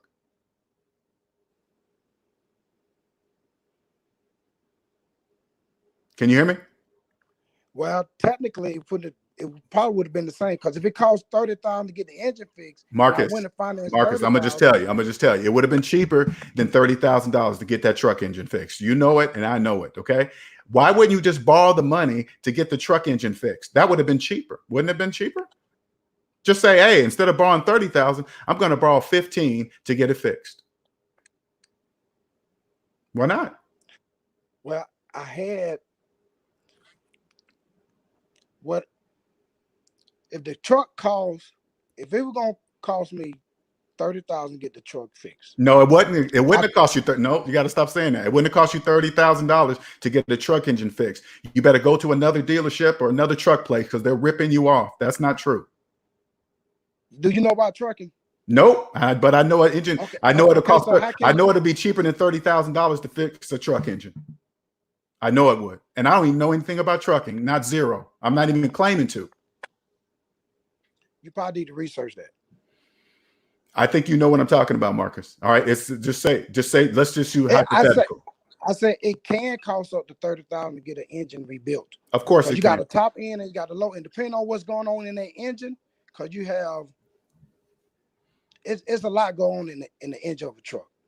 So who knows how much it costs to get an engine rebuilt, get it replaced? Who knows what it'll cost until they get into the truck, until they get into the motor, and then if I say, okay, go ahead and fix it, and not knowing how much it costs, then they would have kept the truck until I came up with the money to pay for it. So taking your truck to a dealer or mechanic and not knowing exactly how much it's gonna cost, and you only have 15,000, you may walk out of there with 10, or you may walk out of there spending 30. So I didn't want to waste no more time being down from working. That's what made me make that decision, because you can take your truck to the shop. They say, oh, we 30 days behind. Now you got to pay for another tow truck to tow it to a different shop. Hey, and Marcus, you're making up hypothetical situations, and you can go on for. Now, I'm not trying to be rude, but you can make up anything you want. Okay, I'm not. Of course, you can make up every scenario that could possibly happen on Earth. Okay, that's not my point. What I'm saying this. All I'm saying is that it would have been cheaper to fix the engine in that truck. It would have. Okay, and all I'm saying is this: say, like hypothetically, it cost $15,000 to fix that truck. You could have went to the bank the same way and borrowed $15,000 to fix that truck. That's it. That's all I'm saying. That's all I'm saying. It wouldn't have cost you $30,000. And if you could figure out why you didn't have $15,000 to fix the truck, you'll become a millionaire. If you can figure out why you don't have money for emergencies, any emergencies that you can think of in your head, I don't care what it is. if you can figure out why you don't have your own money for that emergency, you will become a multi-billionaire. I had 15,000 to put in the truck. But you decided And to spend, because 30? That because I doesn't make didn't sense. know how, because I really didn't know how much it was gonna cost to get the truck fixed. That's the whole thing of getting It it. doesn't matter. It would have been cheaper than 30,000, guaranteed. Okay, so if you would have went, put your truck in the shop, Mm-hmm. and you have $15,000, Mm-hmm. and the shop call you and say, hey, it's gonna cost you $35,000. I would say no way. So you gonna make them take the 15,000? No, I go to a different shop because it doesn't cost $30,000 to fix the engine. It doesn't cost that much. Okay, but listen. So now you got to spend money you don't have to get it towed to another shop. Yes. Then now you have to figure out, okay, the shop you had there say it was gonna take them 4 weeks to get it done. I'll go to another shop. Okay, so you finna spend money to tow it to another shop. Yes. And they may tell you it's gonna take them 6 weeks. You're making up hypothetical situations again, Marcus. You got to stop. You got to stop doing that. Now, in my situation, every shop I go to is magnificent. They charge the right prices. Everything is magnificent. They're not going to rip me off. They're going to get me in right away, and they're going to get my truck up right on the lift. That's my hypothetical situation. So your hypothetical situation is different from mine. The shops I'm going to go to, they're going to get me in right away. They're going to charge me the right price for an engine. Yes. Right. I understand that. But you don't know anything about trucking. Don't want to either. I take it to a place that does. I take it to a place that does. Exactly. So just because you take your place and your place is magnificent, that don't necessarily mean you finna come in and get your truck worked on that day. You don't know that. I don't know any of that. That's hypothetical. Yeah, that's the purpose of a hypothetical situation. And you don't know how much it's going to cost to fix the truck. Even if it Uh-oh. You still there? 15, hello. Oh, there you go. There you go. Yeah. Okay, go ahead. If you have 15,000 and you take your truck to the shop, and they say, Mr. Young, your truck gonna cost $20,000. If you don't have the additional $5,000 to get it fixed, I'm gonna go borrow $5,000. I'm gonna go borrow $5,000. So you still borrowing money. Yes, $5,000 worth, not $30,000 worth, $5,000 worth. But at the end of the day, Mr. Young, my truck is paid for. I paid it off in 2 years instead of 4. Okay. So regardless if I was in the hole or in debt, I made that decision at the time because I thought it was best for me. What was the sale price on that truck? What was the sale price? What'd you get it for? How much I get for that truck? I bought the truck. It was, which one we talking about? The first one or the second? The whatever one you got that you went and got a loan for. It was like 45. That was the sale price, 45,000. Yeah. Now, would you believe me if I told you nobody gets a finance car on sale? Would you believe me? Say that again. Would you believe me if I told you nobody gets a finance car on sale? Nobody. Would you believe me? Right, I believe. So why do you believe you got it at $45,000? Why do you believe that? Well, that was the asking price. Well, it wasn't the asking price. I talked them down. That's what I didn't actually pay 45 because of all the financial charge, whatever. Right. I get what you're saying. Mm-hmm. And if you didn't have the 45,000, the loan amount was 45,000. So at the end of the day, I paid more than 45,000 because of the interest rate and the taxes and the taxes and the taxes. And you do know you finance the taxes too, right? You do know that. Right. I own all that into the finance. So even if you get extended warranty, you paying. If you get in finance, you paying for that too. And how many months did you go for? How many months? 72, 84? No, it was 42 months or 45 months. 45 months. Okay. So that's what I'm saying. I paid it off in 2 years. At what interest rate? It was like 45. 45%? Yes. Is that legal? It was eight. it was a lease purchase truck. Lease purchase. Well, hold up. Let me make sure I'm hearing you right. Okay. When you signed the paperwork for this, they said the interest rate on that loan would be 45%. It didn't necessarily say it on the paperwork, but when I did the calculation on it, I came up with 45. So on that particular truck, 1827, I could have got a brand new at that year, 2018. I could have got a brand new 2018 at that time because my credit was shot because I had collection. Okay, I think you're saying something wrong because that would be illegal for them to charge you 45% interest. That would be totally illegal. So you're not, and then I'm not saying you're dumb or whatever. I'm just saying if they charge you 45%, that's illegal. Okay, you can't do that. So it must be some kind of different calculation. But go ahead. I'm sorry. So at the end of the day, I was looking at that 1827 every month. Mm-hmm. So that was over my head. That was really putting a lot of pressure on me. I'm like, 1800, man, that's ridiculous. But I had to do what I had to do because there was no one who was going to give me a loan to get another truck. So I had no option. Trucking that's all I've been doing for the last 18, 20 years.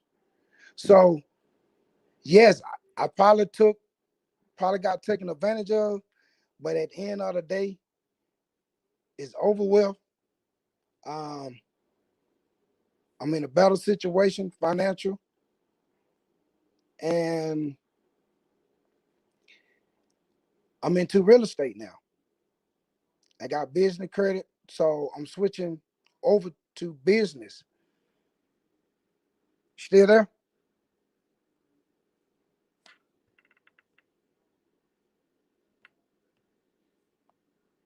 Hello?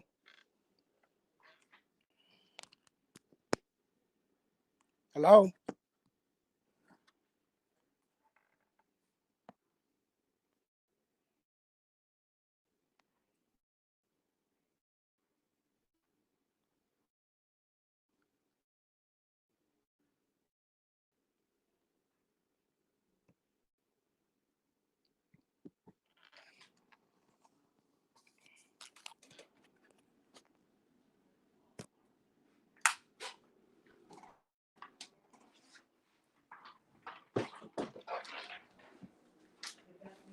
Oh, shit, I'm still on mute. God dog it. I'm not even hearing me. Marcus, you still there? Yeah. Sorry about that, sir. So, yeah, man, I don't think I'm saying it. When you don't know, you don't know. So, right. You know, and that's what it was with me. I was caught in the situation, and I just didn't want to get caught in that situation. And I want you to understand something, Marcus. And I want you to understand something. I know, don't get me wrong. I understand the situation that you're talking about. Okay. I clearly understand that at that moment, you felt like you didn't have another choice. I get it. I totally understand that. Okay. Millions of people are in the exact same situation you were when your truck broke down and you needed a new one or needed to get it fixed and they just didn't have the money. I 100% understand something. But all I'm saying is this. If you figure out why you didn't have the money to fix it, you'll be rich. That's all I'm saying, sir. That's all I'm saying. Well, actually, I know why now. That comes from not spending unnecessary money. Mm-hmm. That's true. So, and that's what happened the years that I have been in the trucking industry. Mm-hmm. Just spend unnecessary money, just being honest. You know, so I get it, sir. I get it. Yeah, sometimes it takes situations like this to make you wake up and see and make a difference. And I'm glad that it, don't get me wrong too, Marcus. I'm glad that it helped you get out of debt. I'm 100% for it. I'm not against any system that helps people get out of debt. Okay. I just personally believe that it doesn't teach people, because you don't feel the pain of paying off your own debt. That's what Snowball does. It makes you feel the pain of paying off the money that you spent by using only your paycheck to pay it off. I don't think anyone want to feel pain. Of course they don't. Of course, I agree. They don't want to, but it's important. If I can avoid it, see, Marcus, and I want you to listen to what you're saying. If you can avoid it, exactly. In order to learn, you cannot avoid pain. If I can avoid the pain and still get to the same destination, okay, I don't care nothing about pain. Right. You know what I mean? So I know the pain for me is I'd rather have it and not need it, and need it and not have it. But would you believe me if the pain was important? Would you believe me if I told you the pain was an important part of becoming a multimillionaire? Would you believe me? Yeah, sometimes it do take pain to become a multi-millionaire. You never forget when you were young, you got that butt whooped or you fell down. You never forget that, okay, I won't do that no more, because that pain hurt, right? It's the same thing, but it's psychologically, Marcus. It's psychological. So my pain is, like I said, when you don't have it, that's my pain. I don't want to feel that pain where something I need to buy or something I need to repair or replace, and if I don't have it, I don't want to feel that pain no more. So even though if I have $1 million and it costs me $1,200,000 for something, I'm still gonna feel that pain because I don't have that additional $200,000.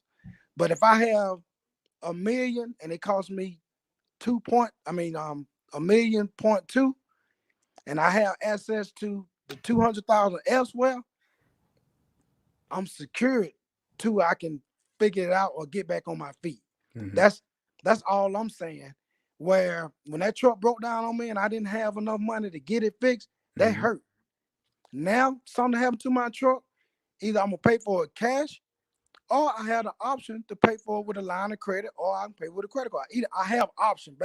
Basically, I have more options. Okay. So that's where I'm at with my finances. When you have options, I don't like to be caught up in a corner because it's gonna make me make some bad decisions, because now I got to make a decision that I really don't want to make. Correct. When you have options, you can go either way. I can go cash, I can go credit, I can go line of credit, I can go, I have more options now. Correct. That's and I understand your logic, I understand your math, because debt is debt.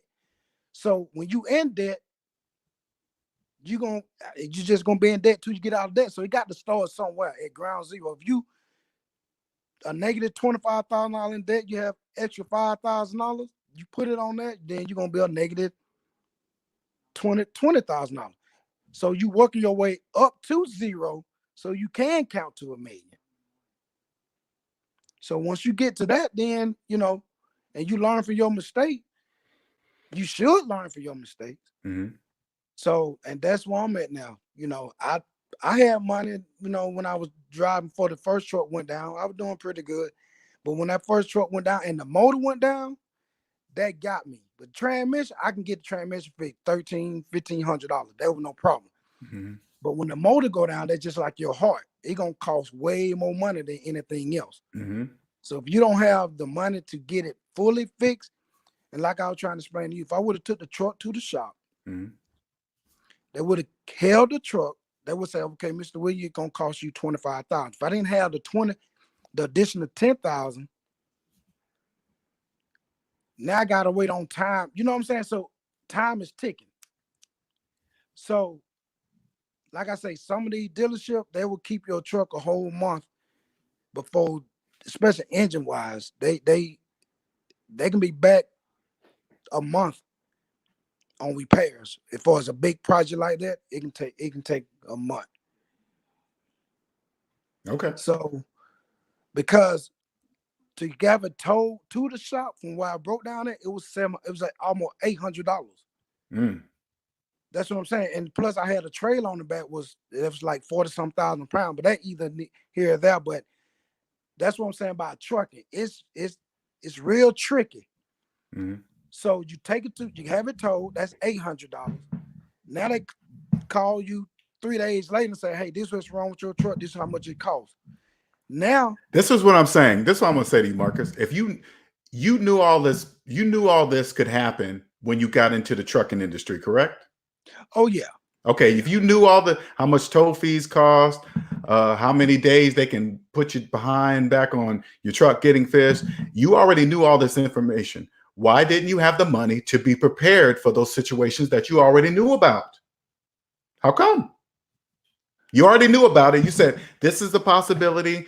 They can keep my truck for this long. The tow is going to cost this. If you already knew that beforehand, how come you didn't have the money sitting in an account waiting for that possibility to happen? How come?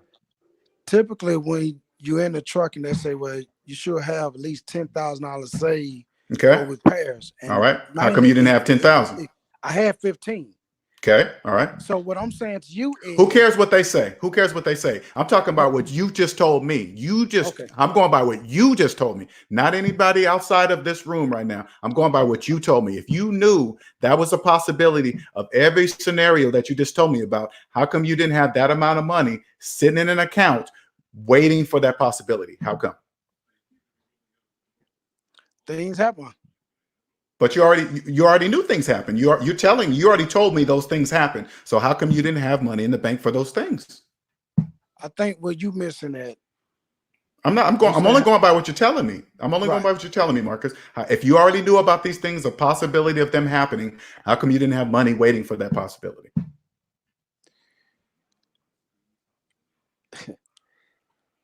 That's a question that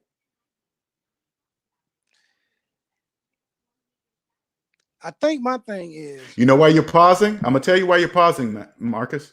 Because it doesn't make any mathematical sense. That's why. No. Okay. It does. No, this is what I'm trying to say. Mm-hmm. You really don't. You don't. I see what you're saying, but you don't know how much it's going to cost when you take your truck to the shop. I don't know if I had $15,000. If I had $15,000 to get my truck fixed, and it says, and I see you saying, if it costs 30, why I didn't have 30? If it costs 50, why I didn't have 50? Remember when I told you when you don't know, you just don't know. When you do know. You just told me. You don't. No. Okay, go ahead. I'm saying when you don't know the value of money, you don't know. You just don't know. So correct. If I wasn't saving every paycheck, so if the truck went down and it cost 50,000, I should have had 50,000. Correct, because you already knew it was a possibility. Yes. But what's wrong with having another source of? You mean borrowing money? If that's what it is. Okay, then you borrow money. I'm not saying, hey, if you choose to borrow money, I'm just asking you a question. How come you didn't have your own money? That's all I'm saying. How come you you knew all the possibilities? How come you didn't have your own money to fix all these mysterious problems that could probably happen? How come you didn't have the money? That's all I'm asking. Let me ask you this. Okay. Answer that question for me then. If you was in my shoes and you know all what I just told you, what would you do? What would you say? I would figure out how come I didn't have the money to fix my truck. Knowing you can sit around all day and think about it, but what are you going to do? Let me. If I was in your situation, this is what I would do. Oh man, this truck could be sitting in a month.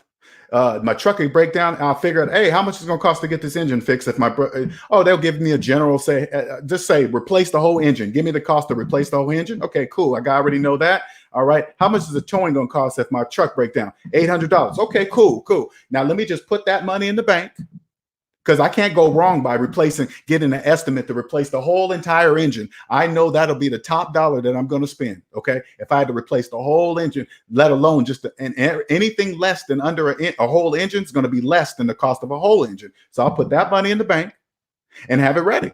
So whenever it happens, I'm ready. That's it. Way before it even possibly happened. It might not even happen. While it's not happening, my money is growing in some kind of account somewhere, whatever. It doesn't matter. It's growing somewhere. So when it happens, I'll be ready. That's how. And how do you do that? You're probably asking. If I could be in your situation and that happened to me, I would have added up all my savings. Then I would have added up all my debt. Savings minus debt equals how much money I have in real life. Whoa, I'm in the deep negative. If I want to ever have the money to fix my truck, my life earning truck that's going to put food in my mouth, I better put enough money in the bank to make sure that doesn't happen. That's how I would think. Your truck is not going to wait until you save $50,000, $30,000 before it breaks down. No, I'm telling you. Listen, I'm telling you, I would have already had the money in the bank ready for my truck to break down. You have to start saving somewhere, right? Yes. Okay, so let's say the first day you got a truck and that engine blew. You never had time. You only worked 1 week. Okay. And that engine blew because you bought a used truck with probably no warranty as is, and that engine blew. Mm-hmm. How you gonna save money when you just got the truck less than a week and the engine blew and you had to work 2 weeks? Gotcha. See what I'm saying? So you got to start somewhere. Well, you're saying hypothetical situation. So I'm gonna tell you a different hypothetical situation. Okay. Say like I bought a truck and it didn't ever break down. Right. And so I'm stacking all kind of money. So my hypothetical situation is yours is made up. I'll just do the opposite of yours. It really doesn't make any difference, Marcus. That's all I'm saying. I want you to see something that I'm telling you. As I was saying, I'd rather have it and not need it and need it and not have it. So again, if it took all my money to get my truck fixed, let's say even if I did have the money to get it fixed, if something happened 2 weeks after that, and I haven't even really made a good month salary, and something major happened again to that truck, I'm gonna say it this way to you, Marcus. I'm gonna say it to you. I'm gonna say it to you this way, Marcus. Okay, I want you to listen to me. Okay, even though my math is right, even though I give you a scenario and try to tell you a different way, you keep coming up with other scenarios to counter it. Okay, and so this is really just it's a possibility. It can happen. Hey, if you believe it's Marcus, and I'm not being smart, if you believe it's a possibility, you believe it's a possibility. I can't change your mind on every possible scenario that you're going to make up in your head. I can't go against that. You know, if you believe something's going to happen to you, if you wake up every morning and believe that something negative is going to happen to you, 9 times out of 10 it's probably going to happen to you because that's what you keep thinking. Oh, no, I'm not thinking that. I'm saying it doesn't matter what I say. You're going to come up with another scenario, and you're not paying attention to my mathematics. You're not. Okay, I understand your mathematics. What I'm telling you is I've been in the business long. I have seen guys that get a truck and drive off the lot, and they don't even make it to the red light, and the truck break down. That's too bad for them. They didn't get the truck checked out. But I'm just saying it's a possibility. If I was buying a used truck, let me tell you, if I was in that same situation, I know nothing about trucking. If I was going to buy a used truck, I say, hey, before I buy this from you, I'm going to take it to the shop and they're going to check this truck out. I'm going to pay $200, $300, $400, whatever it costs to get this truck checked out. Right. And if I drive the truck and it breaks down, I'm gonna go back to the shop and say, hey man, I just had this checked out. You told me it was a clean bill of health. And that'll be a different story. But I'm not gonna buy a truck that size sight unseen without getting the engine checked out. I wouldn't do that. No, the engine did not blow. Charlotte, I had the truck 2 years before it actually blew. That particular truck. So the truck had been good. It just blew. Anything man-made be man-broken. So it's a lot of wear and tear. So all right, man. All right, Marcus. All right. We keep talking about different scenarios, and I'm just talking about mathematics. I really am, man. And I really do. I am glad that velocity banking worked for you, but I was trying to bring you back to just the core of mathematics. That's it. Nothing more than that. I understand. All right, Marcus. But I appreciate it. Let me say this last thing. You can use all your numbers, which is cool, but you still have to know something about trucking. All that I'm telling you for like possibilities and this, that, and the third, it can happen. And anything can happen in a car. But let me use my example. Let me use my example. My truck, I have a 1995 GMC Yukon 2-door. Okay. That has a 350 in it. All right. So if that engine went out, that engine would probably cost me $5,000 to replace. Now, if that engine went out, I already know logically how much it's going to cost me to replace that engine if it went out tomorrow. I have $5,000 to replace the engine. You know why? Because I know that's a possibility. So if it ever went out, I'll have $5,000 because I know that's a possibility. Now you're in the trucking. You know how much it costs to replace a whole engine in a truck. If you get a special, I'm just talking about a standard truck engine. I don't know anything about trucking. I'm sure there's high performance truck engines and then there's just the basics. Okay. I'm just talking about a basic truck engine is going to cost X amount. Why wouldn't you just say, I'm going to have that amount of money in the bank just in case if that basic engine go out? That's the same scenario, just different amounts of money.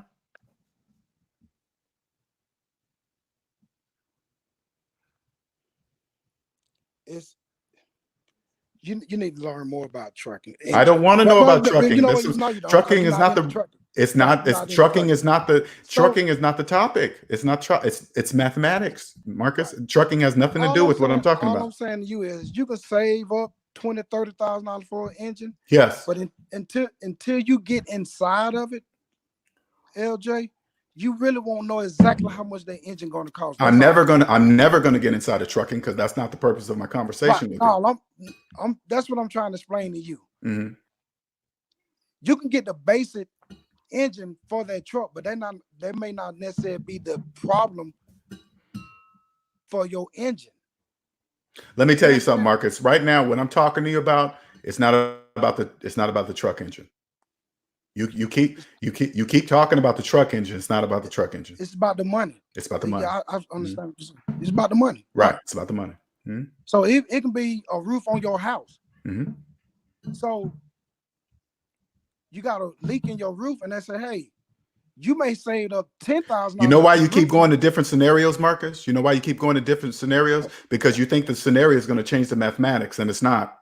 You can use any scenario you want. The math is never going to change. So you can use a roof. You can use tear down your house and rebuild it. You can use a fire that burns up your truck. Somebody cut all 18 wheels of your tires. You can do anything you want. Anything you want. The math is not going to change, Marcus. That's all I'm telling you. Whatever scenario you come up with, the math is not going to change.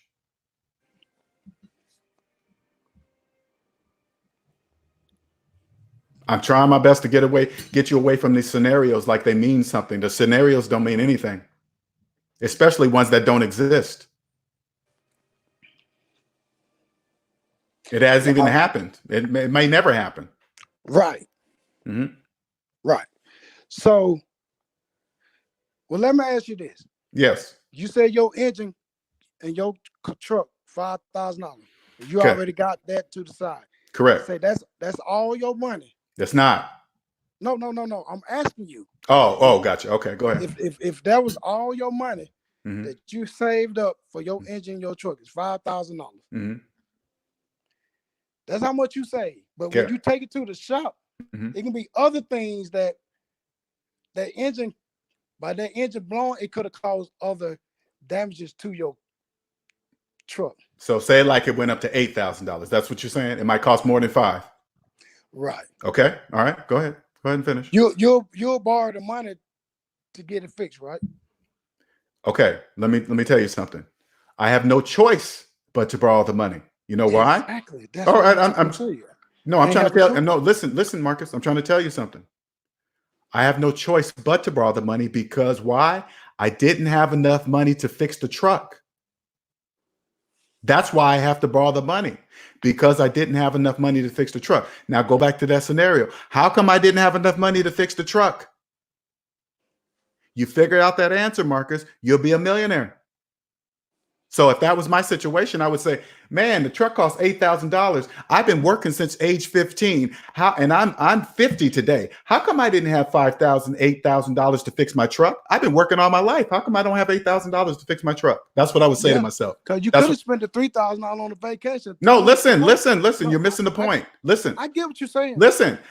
You mean to tell me since age 15 to age 50, I haven't earned $8,000? How come I don't have $8,000? I'm 50 years old and I started working at age 15. I don't have $8,000 in my bank account. Why not? Let me ask you that. How long you been working? I was working a traditional job for 20, 25 years, I guess. Something like that. How long you been working in your life? When you start working? 15. How old are you now? 50. So that's 35 years. Correct. You don't have $1 million? No. Exactly. Because you didn't know this till now. Correct. Exactly. So yes. You live and you learn. Yes. Okay. That's all it is. The same situation. So why you don't have $1 million? Because I didn't know how to do it. Exactly. Okay. That's all I'm trying to say. And you know how I did it? You know how I did it? I used mathematics on my finances. That's how I did it. And I'm trying to tell you that. If you believe in mathematics, you understand. Right now, you just don't believe in mathematics.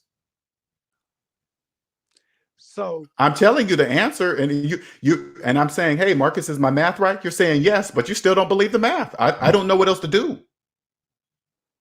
You can push this, that you can put the same numbers that I'm telling you into your own calculator, and I can put them in my calculator. Our calculators will match, and you still won't believe me. Let me ask you this. Yes, sir. What you know now, if you knew this, let's say 20 years ago. Yes. I'm mad at myself, but go ahead. I already know what you're going to ask me. Go ahead. And I feel the same way because I didn't know this. Even just let's say velocity banking, what I know now. Even if I didn't know this, if I knew this 5 years ago, 10 years ago, I'd be in a better situation. If somebody told me at 20, I wish to God somebody would have came up to me and said this to me at age 20. Hey, Linnell, you know that math that you learned in elementary school? Yeah, apply that to your finances and you'll be a millionaire. I wish somebody would have told me that. Exactly. That's all it is. That's it. Yeah, it's knowledge. No velocity banking, no infinite banking, no stock market, no cryptocurrency. No, just basic math that I learned in grade school on my finances. I would have been a freaking millionaire years ago. You better believe it. Yes. Yeah. Me too. There is no other vehicle. Like when people say, hey, man, I use velocity banking to get out of debt faster. Can anything speed up your paycheck at work, Marcus? Can you make your boss pay you faster at work? No. All money originates from you, Marcus. I don't care what outside vehicle. With everything said and done, everything starts with your paycheck. At the pace your job gives it to you. So if you decide to work 80 hours a week, your job is going to give you money faster. If you decide just to work 40 hours a week, it's not going to your money's not going to come as fast. That's the only way it works. If you borrow money, you're going to pay interest. It's not when you borrow a line of credit or credit cards, it's not free. It's interest. Not free. And so I don't care if it's 1%, I don't care if it's 45%, you're going to pay something. If people in debt, they sure love to argue about whose master is better to them. Hey, my master only charges me 20%. Oh, my master only charges me 5%. So I'm doing better. Whatever. You guys still have masters. Whatever. Right. You still paying interest. Are you okay somebody being a master over you, Marcus? No. Do you care if your master gives you 5% on your loan? Do you have a better master than somebody's master that pay 20%? No, you still paying. You still have a master. So if you guys want to fight over percentage rates of whose master's better, you go right ahead. But you both have a master. Period. I think my thing is also you don't know what you don't know. So at some point in time, you should wake up and say, oh, wow, I don't spend 20 years living this way. I need to change my habits. Yes. So I understand what you're saying. And I understand why you asked me. So why you didn't have the money? We can go on all day and say why I didn't. It can be because I clubbed too much or because I was had so many girls. It's gonna be everything that I did, Marcus. Okay. Right. Everything you did, I did. Right. So I'm not talking about you. Don't think I'm talking about you because I did everything you did. Okay. Right. That's what I'm saying. So to me, sometimes it feels though. I'm gonna tell you, Mark. Let me tell you, Mark. The way you explain is almost like you. it's almost like you blaming them for not doing those things in a negative way. No, I'm blaming them for not trusting mathematics. That's it. So they don't know, then they don't know. Exactly. That's why this is how the Savings Minus Debt family became about. They don't know. That's what I'm telling you. I'm just like, hey, everybody, hey, if you just use basic mathematics on your finances, you'll be a millionaire. That's it. And people say, oh my God, I didn't know that, LJ. Yeah, it's that simple. That's it. They don't know. I didn't know. You think I woke up one day, Marcus, and said, hey, man, the answer is to become debt free. Let me pay off all my debt. No, it didn't happen like that. It didn't happen like that. I had to feel the pain of paying off what I already spent. That is a key point. And the reason why it's a key point, so I'm going to tell you, Marcus, when you get outside of the debt matrix, I call that the debt matrix, when people finance things and finance cars, when they finance things that go down in value. That's what people in debt do. When you get out of debt and you see how much you actually spent on a car when you finance it, let me tell you something, Marcus, you're going to be very, very angry at yourself. For a long time, I was angry at myself for like a year or two. I kept my student loans for 10 years when I went to college for 4 years. That math makes no sense in any part of the world, yet millions of people do it every day. Why is that? They don't know. And as soon as you feel the pain of paying off what you already spent, I guarantee you, Marcus, you will never, ever do it again under any circumstances, any hypothetical situation in the world to get you to pay off your slave papers. Oh, you're not going back into slavery for anybody or anything. I promise you. When you don't have a master, oh my God, there's nothing in the world like it. Nothing. Velocity banking just skips over the part of you feeling the pain of paying off that money. Just like you told me yourself. You're like, hey, man, I don't want to feel that pain. Well, Marcus, that's an important part of the process. A very important part, because you know as well as I know, nobody forgets pain. I will never forget. I will never accidentally walk on a car lot and accidentally finance a car because I needed one to get to work. No, I wouldn't. That makes sense to you?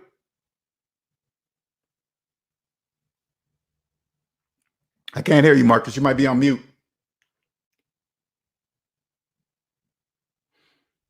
Oh, man, I hope I didn't lose you, Marcus.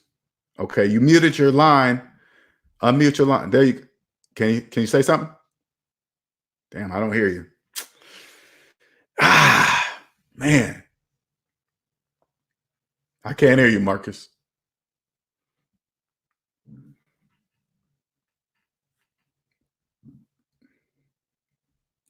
I cannot hear you.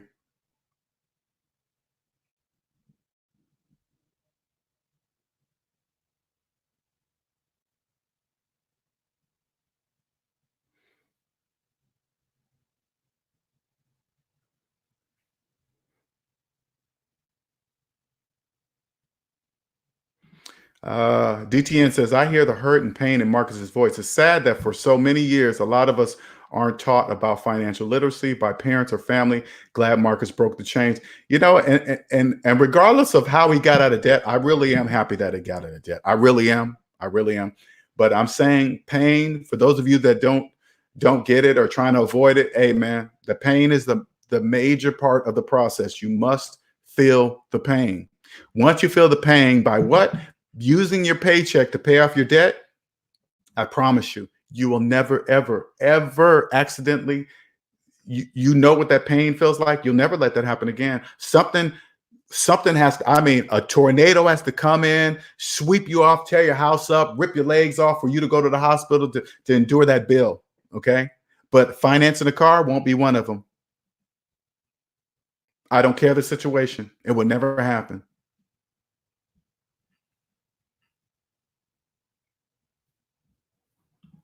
Dave says Marcus isn't able to. I think he's articulating it very well. I really do.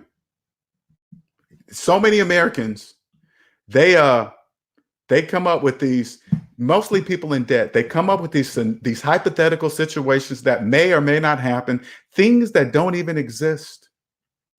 Don't even exist. Just a possibility. Oh, thunder, lightning, car breakdown, tranny, tires, kid sick. I might get sick. I mean, they prevent themselves from feeling the pain. When you get out of debt, that's a possibility. Will they probably happen? No. And even if it did, I'm ready. I know the job I've taken on.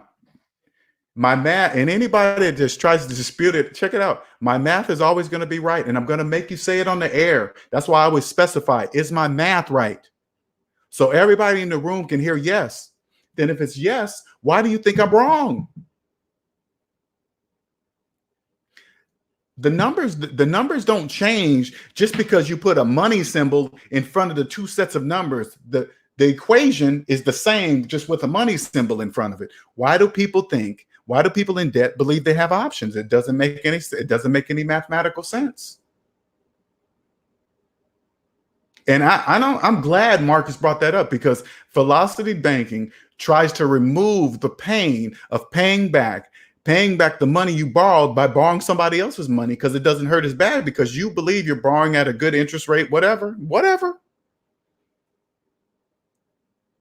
people believe in their brains, whatever people in the debt matrix believe that borrowing money is gonna, and then they always compare it to millionaires. I don't know why they do that. Why do they do that? Oh man, look at Grant Cardone. I just want to go, do you have the same money as Grant Cardone? No? Then why are you talking about what Grant Cardone is doing? He's doing nothing what you're doing. I promise you that.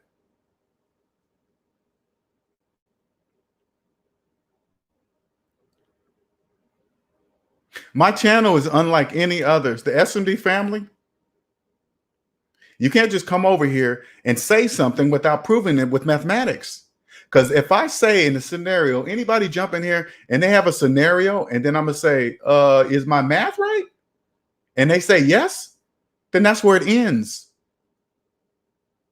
Whatever hypothetical situation you put in after that, that's all coming from your mental twilight zone. Hey, you're just making up stuff. It doesn't matter.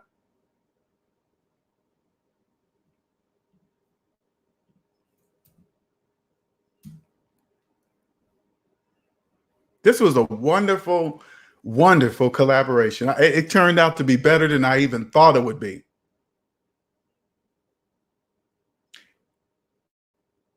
So you guys understand, when we leave here, velocity banking, it reaches the same velocity banking and SMD family way. It reaches the same goal as zero.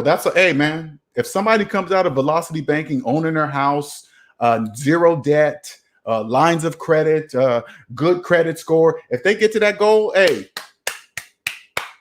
congratulations, good job. But by borrowing debt to get out of debt, you learned absolutely nothing. So once you get out of debt, guess what? You're still going to have the same mental capacity of that borrowed debt, loaning money or borrowing money.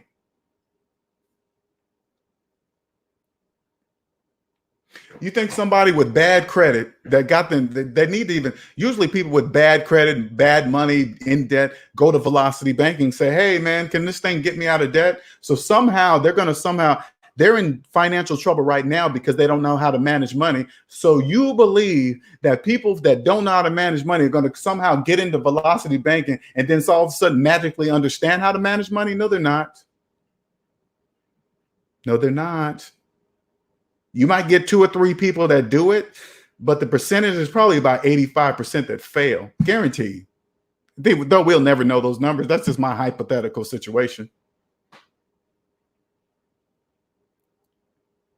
So those of you that successfully finished velocity banking and completed it, congratulations. I'm not saying it didn't work, especially if it worked for you. But the percentage of people that actually finish it like you did, those of you that completed velocity banking, right? Do you believe you are the majority or do you believe you're the minority? I guarantee you understand you are the minority, guaranteed, because I'm only talking to the majority.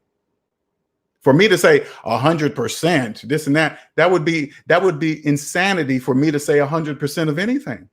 I'm just saying, do you believe you're the majority or the minority? I guarantee you understand you are the minority, guaranteed.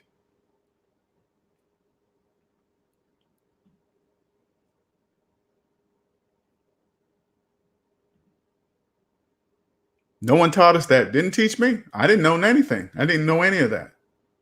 DTN says, Linnell, I feel there may be a disconnect with Denzel's followers and what you're saying. I think the velocity followers saying is that they can get more time and a more wealthy lifestyle. See what I'm saying? See what I'm saying? Nobody can get more time. Why do they think that? I have no idea why they think they get more time. Nobody. How do you do that? How do you get more time? What do you have? Hey, God, can I get some more time? Who gives anybody more time? They have the same 24 hours in a day as I do. They're not getting more of anything. That's just a belief. They sell them fast ways out of debt.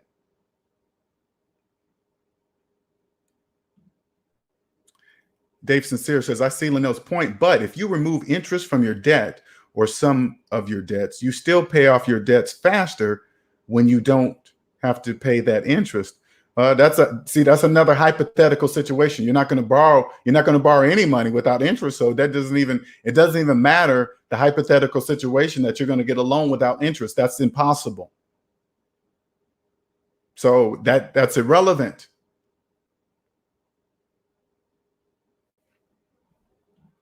Dave Sincere says, I have to take accountability for my life. I partied, I clubbed, I blew tons of money. I paid a grip money and interest until I got fed up. I felt that I was smart enough to figure out a way. Of course you are, Dave. I did the exact same thing as you did. All that.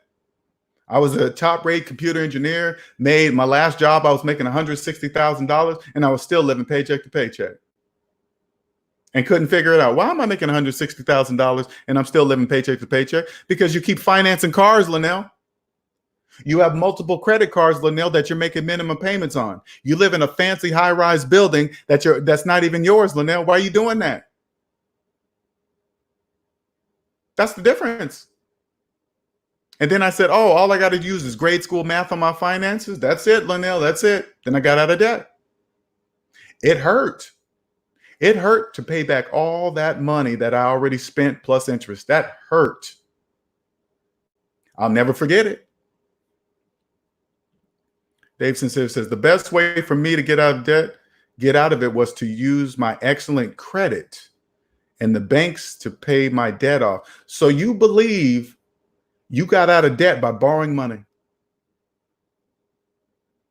I have no idea why people believe that. Why do they believe they borrow their way out of debt? I have no idea, when I can prove to them that they don't. And let me tell you something, Dave.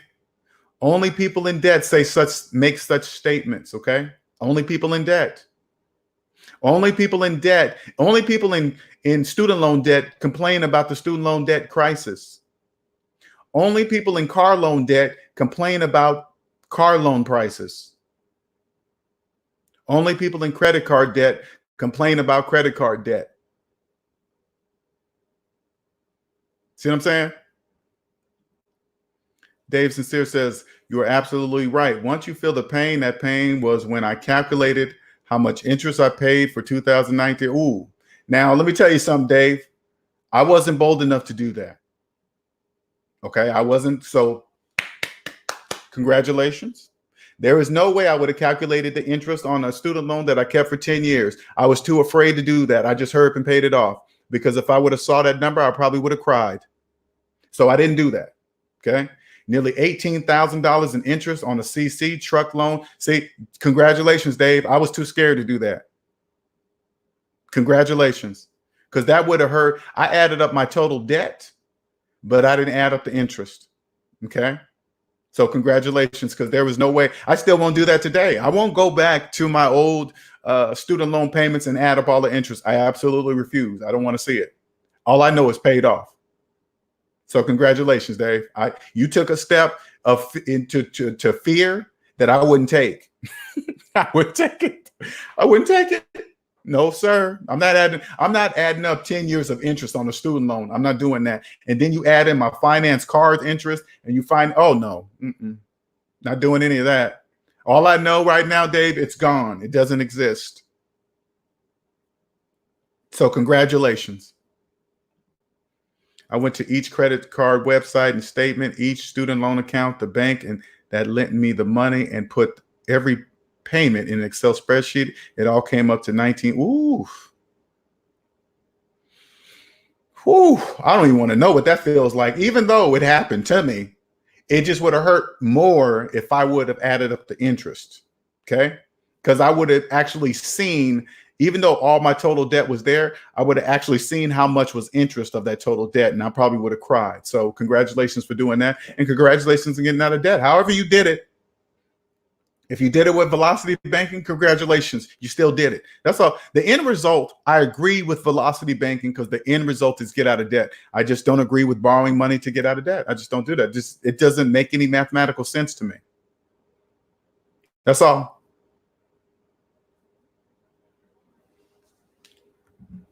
All right, you guys, we're about 10 minutes away from 4 hours. Okay, we're going to cut this off in 10 minutes. If there's any other questions, I appreciate it. Any other questions?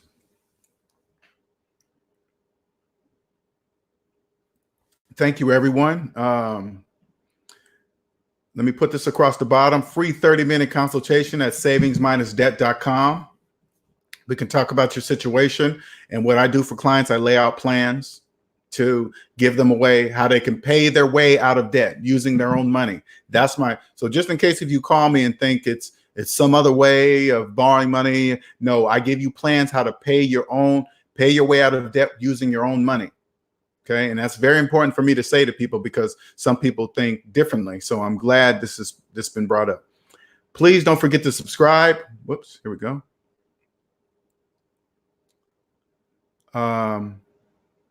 Please don't forget to hit the like button.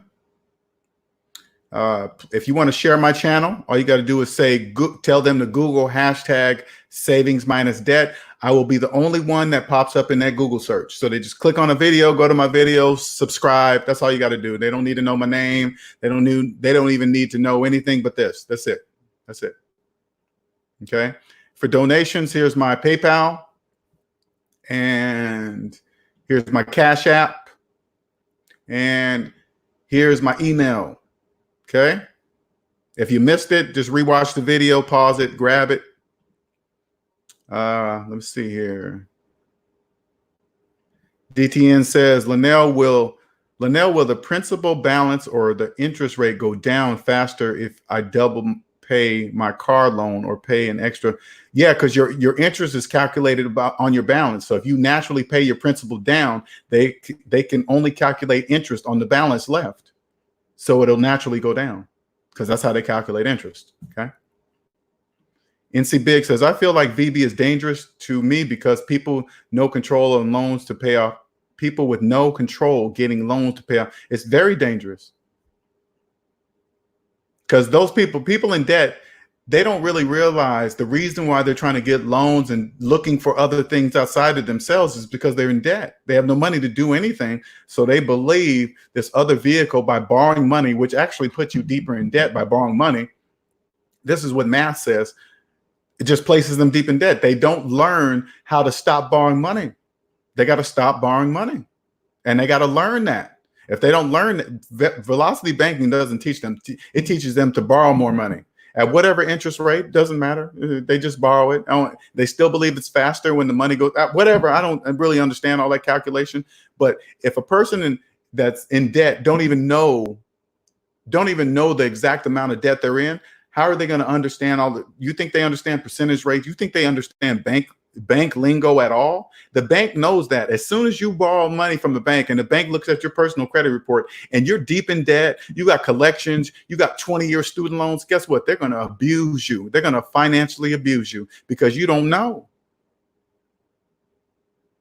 People in debt, they don't know. If you got student loans older than your children, you're missing a major piece of the puzzle. When the bank sees that you got a 20-year-old student loan, they're going to abuse you. They're going to financially rape you because you don't know. Joseph says, borrowing to get out of debt is never a good thing for a debt addict. Sure is not. Sewer Rat says, man, I'm hungry. I'm going to get some cheese. Oh, boy. Oh, boy.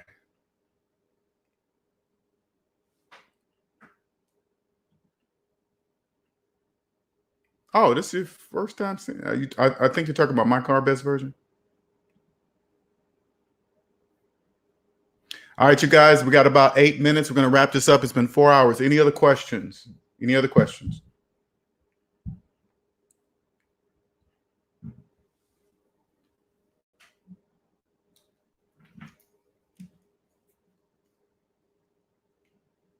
Any other questions? And I'm going to talk to Denzel. If you guys want a part 2 with Denzel, I'll talk to him. See if you want to do it. Let me know. This was an awesome stream. Thank you, SMD family. I thank everybody that came over from Denzel's channel to participate. Thank you, everyone. This was more productive than I even thought. Nobody took it personally. Everybody just said their point. This was a landmarking. This was good. This was really good. Yeah, NC Biggs. If I can get him to come back, great. You know, I love Denzel's attitude. I love where he's going. He's very successful, and I wish him more success. I really do. I don't want his business to collapse or anything. I want him to become a multimillionaire. I want him to be rich as possible. There is no limit. And you guys can see SMD family. You can see he's on his way. I mean, you can see the quality of his videos, how he responds. He doesn't respond negative. He just states his point. He's put in time on the board. He dresses nice. You know what I'm saying? All the stuff that works, that makes people believe that he knows what he's talking about. And now if somebody came to me and said, hey, Lynell, I want to know about velocity banking, you know what I would do? I would send them to Denzel. If they say, hey, Lynell, do you know anything about velocity banking? I say, nope, I sure don't, but Denzel does. And then I'll give him his channel. Hey, this is how you contact him. Just like when people come to me and say, hey, man, do you do credit repair, LJ? I say, nope, but I know somebody that does. I'll send you to him. You don't know anything about credit repair? I'll say, nope. No, sir, I don't, but I can send you to somebody that does. Yeah, I'm trying to fix my credit so I can get a house. You go see that person. That's what I do. Joseph says, I'm good on VB. I get it. I get, but I'd rather eat healthy and teach others to do the same. Yes. I mean, now let me tell you guys, I really, when Denzel is explaining velocity banking, I get what they're doing. Don't get me wrong. I can follow it. Oh, okay. You do that. You take that money and then you pay less on interest on that loan. If you just pay that 25% loan and it's 1% over here and then you save on interest. Yeah, that's true. I get it. I totally get it. But they don't understand that they're borrowing money at an interest rate. It doesn't matter what kind of interest rate. It doesn't matter if it's 1%, 5%, 25%. Who cares? It's a percent. It's a percentage rate. When you pay off debt with your own money, there is no percentage rate because it's your own money.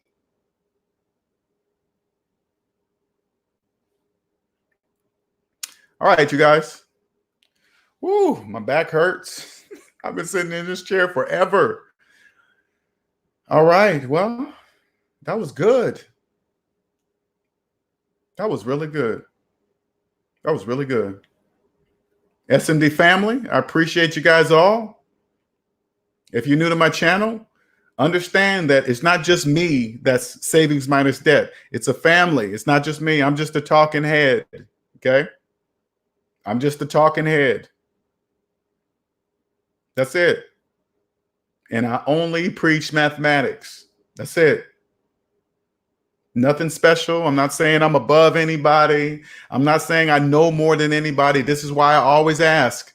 When somebody's done with their scenario, I go, but is my math right? And they say, yes, that's all I want to hear. That's all I want to hear is my math right. That's it. Because I know math and money are one. If it doesn't make mathematical sense, it doesn't make financial sense either. Thank you, everyone. Much appreciated. It keeps getting better and better. It's growing bigger and bigger.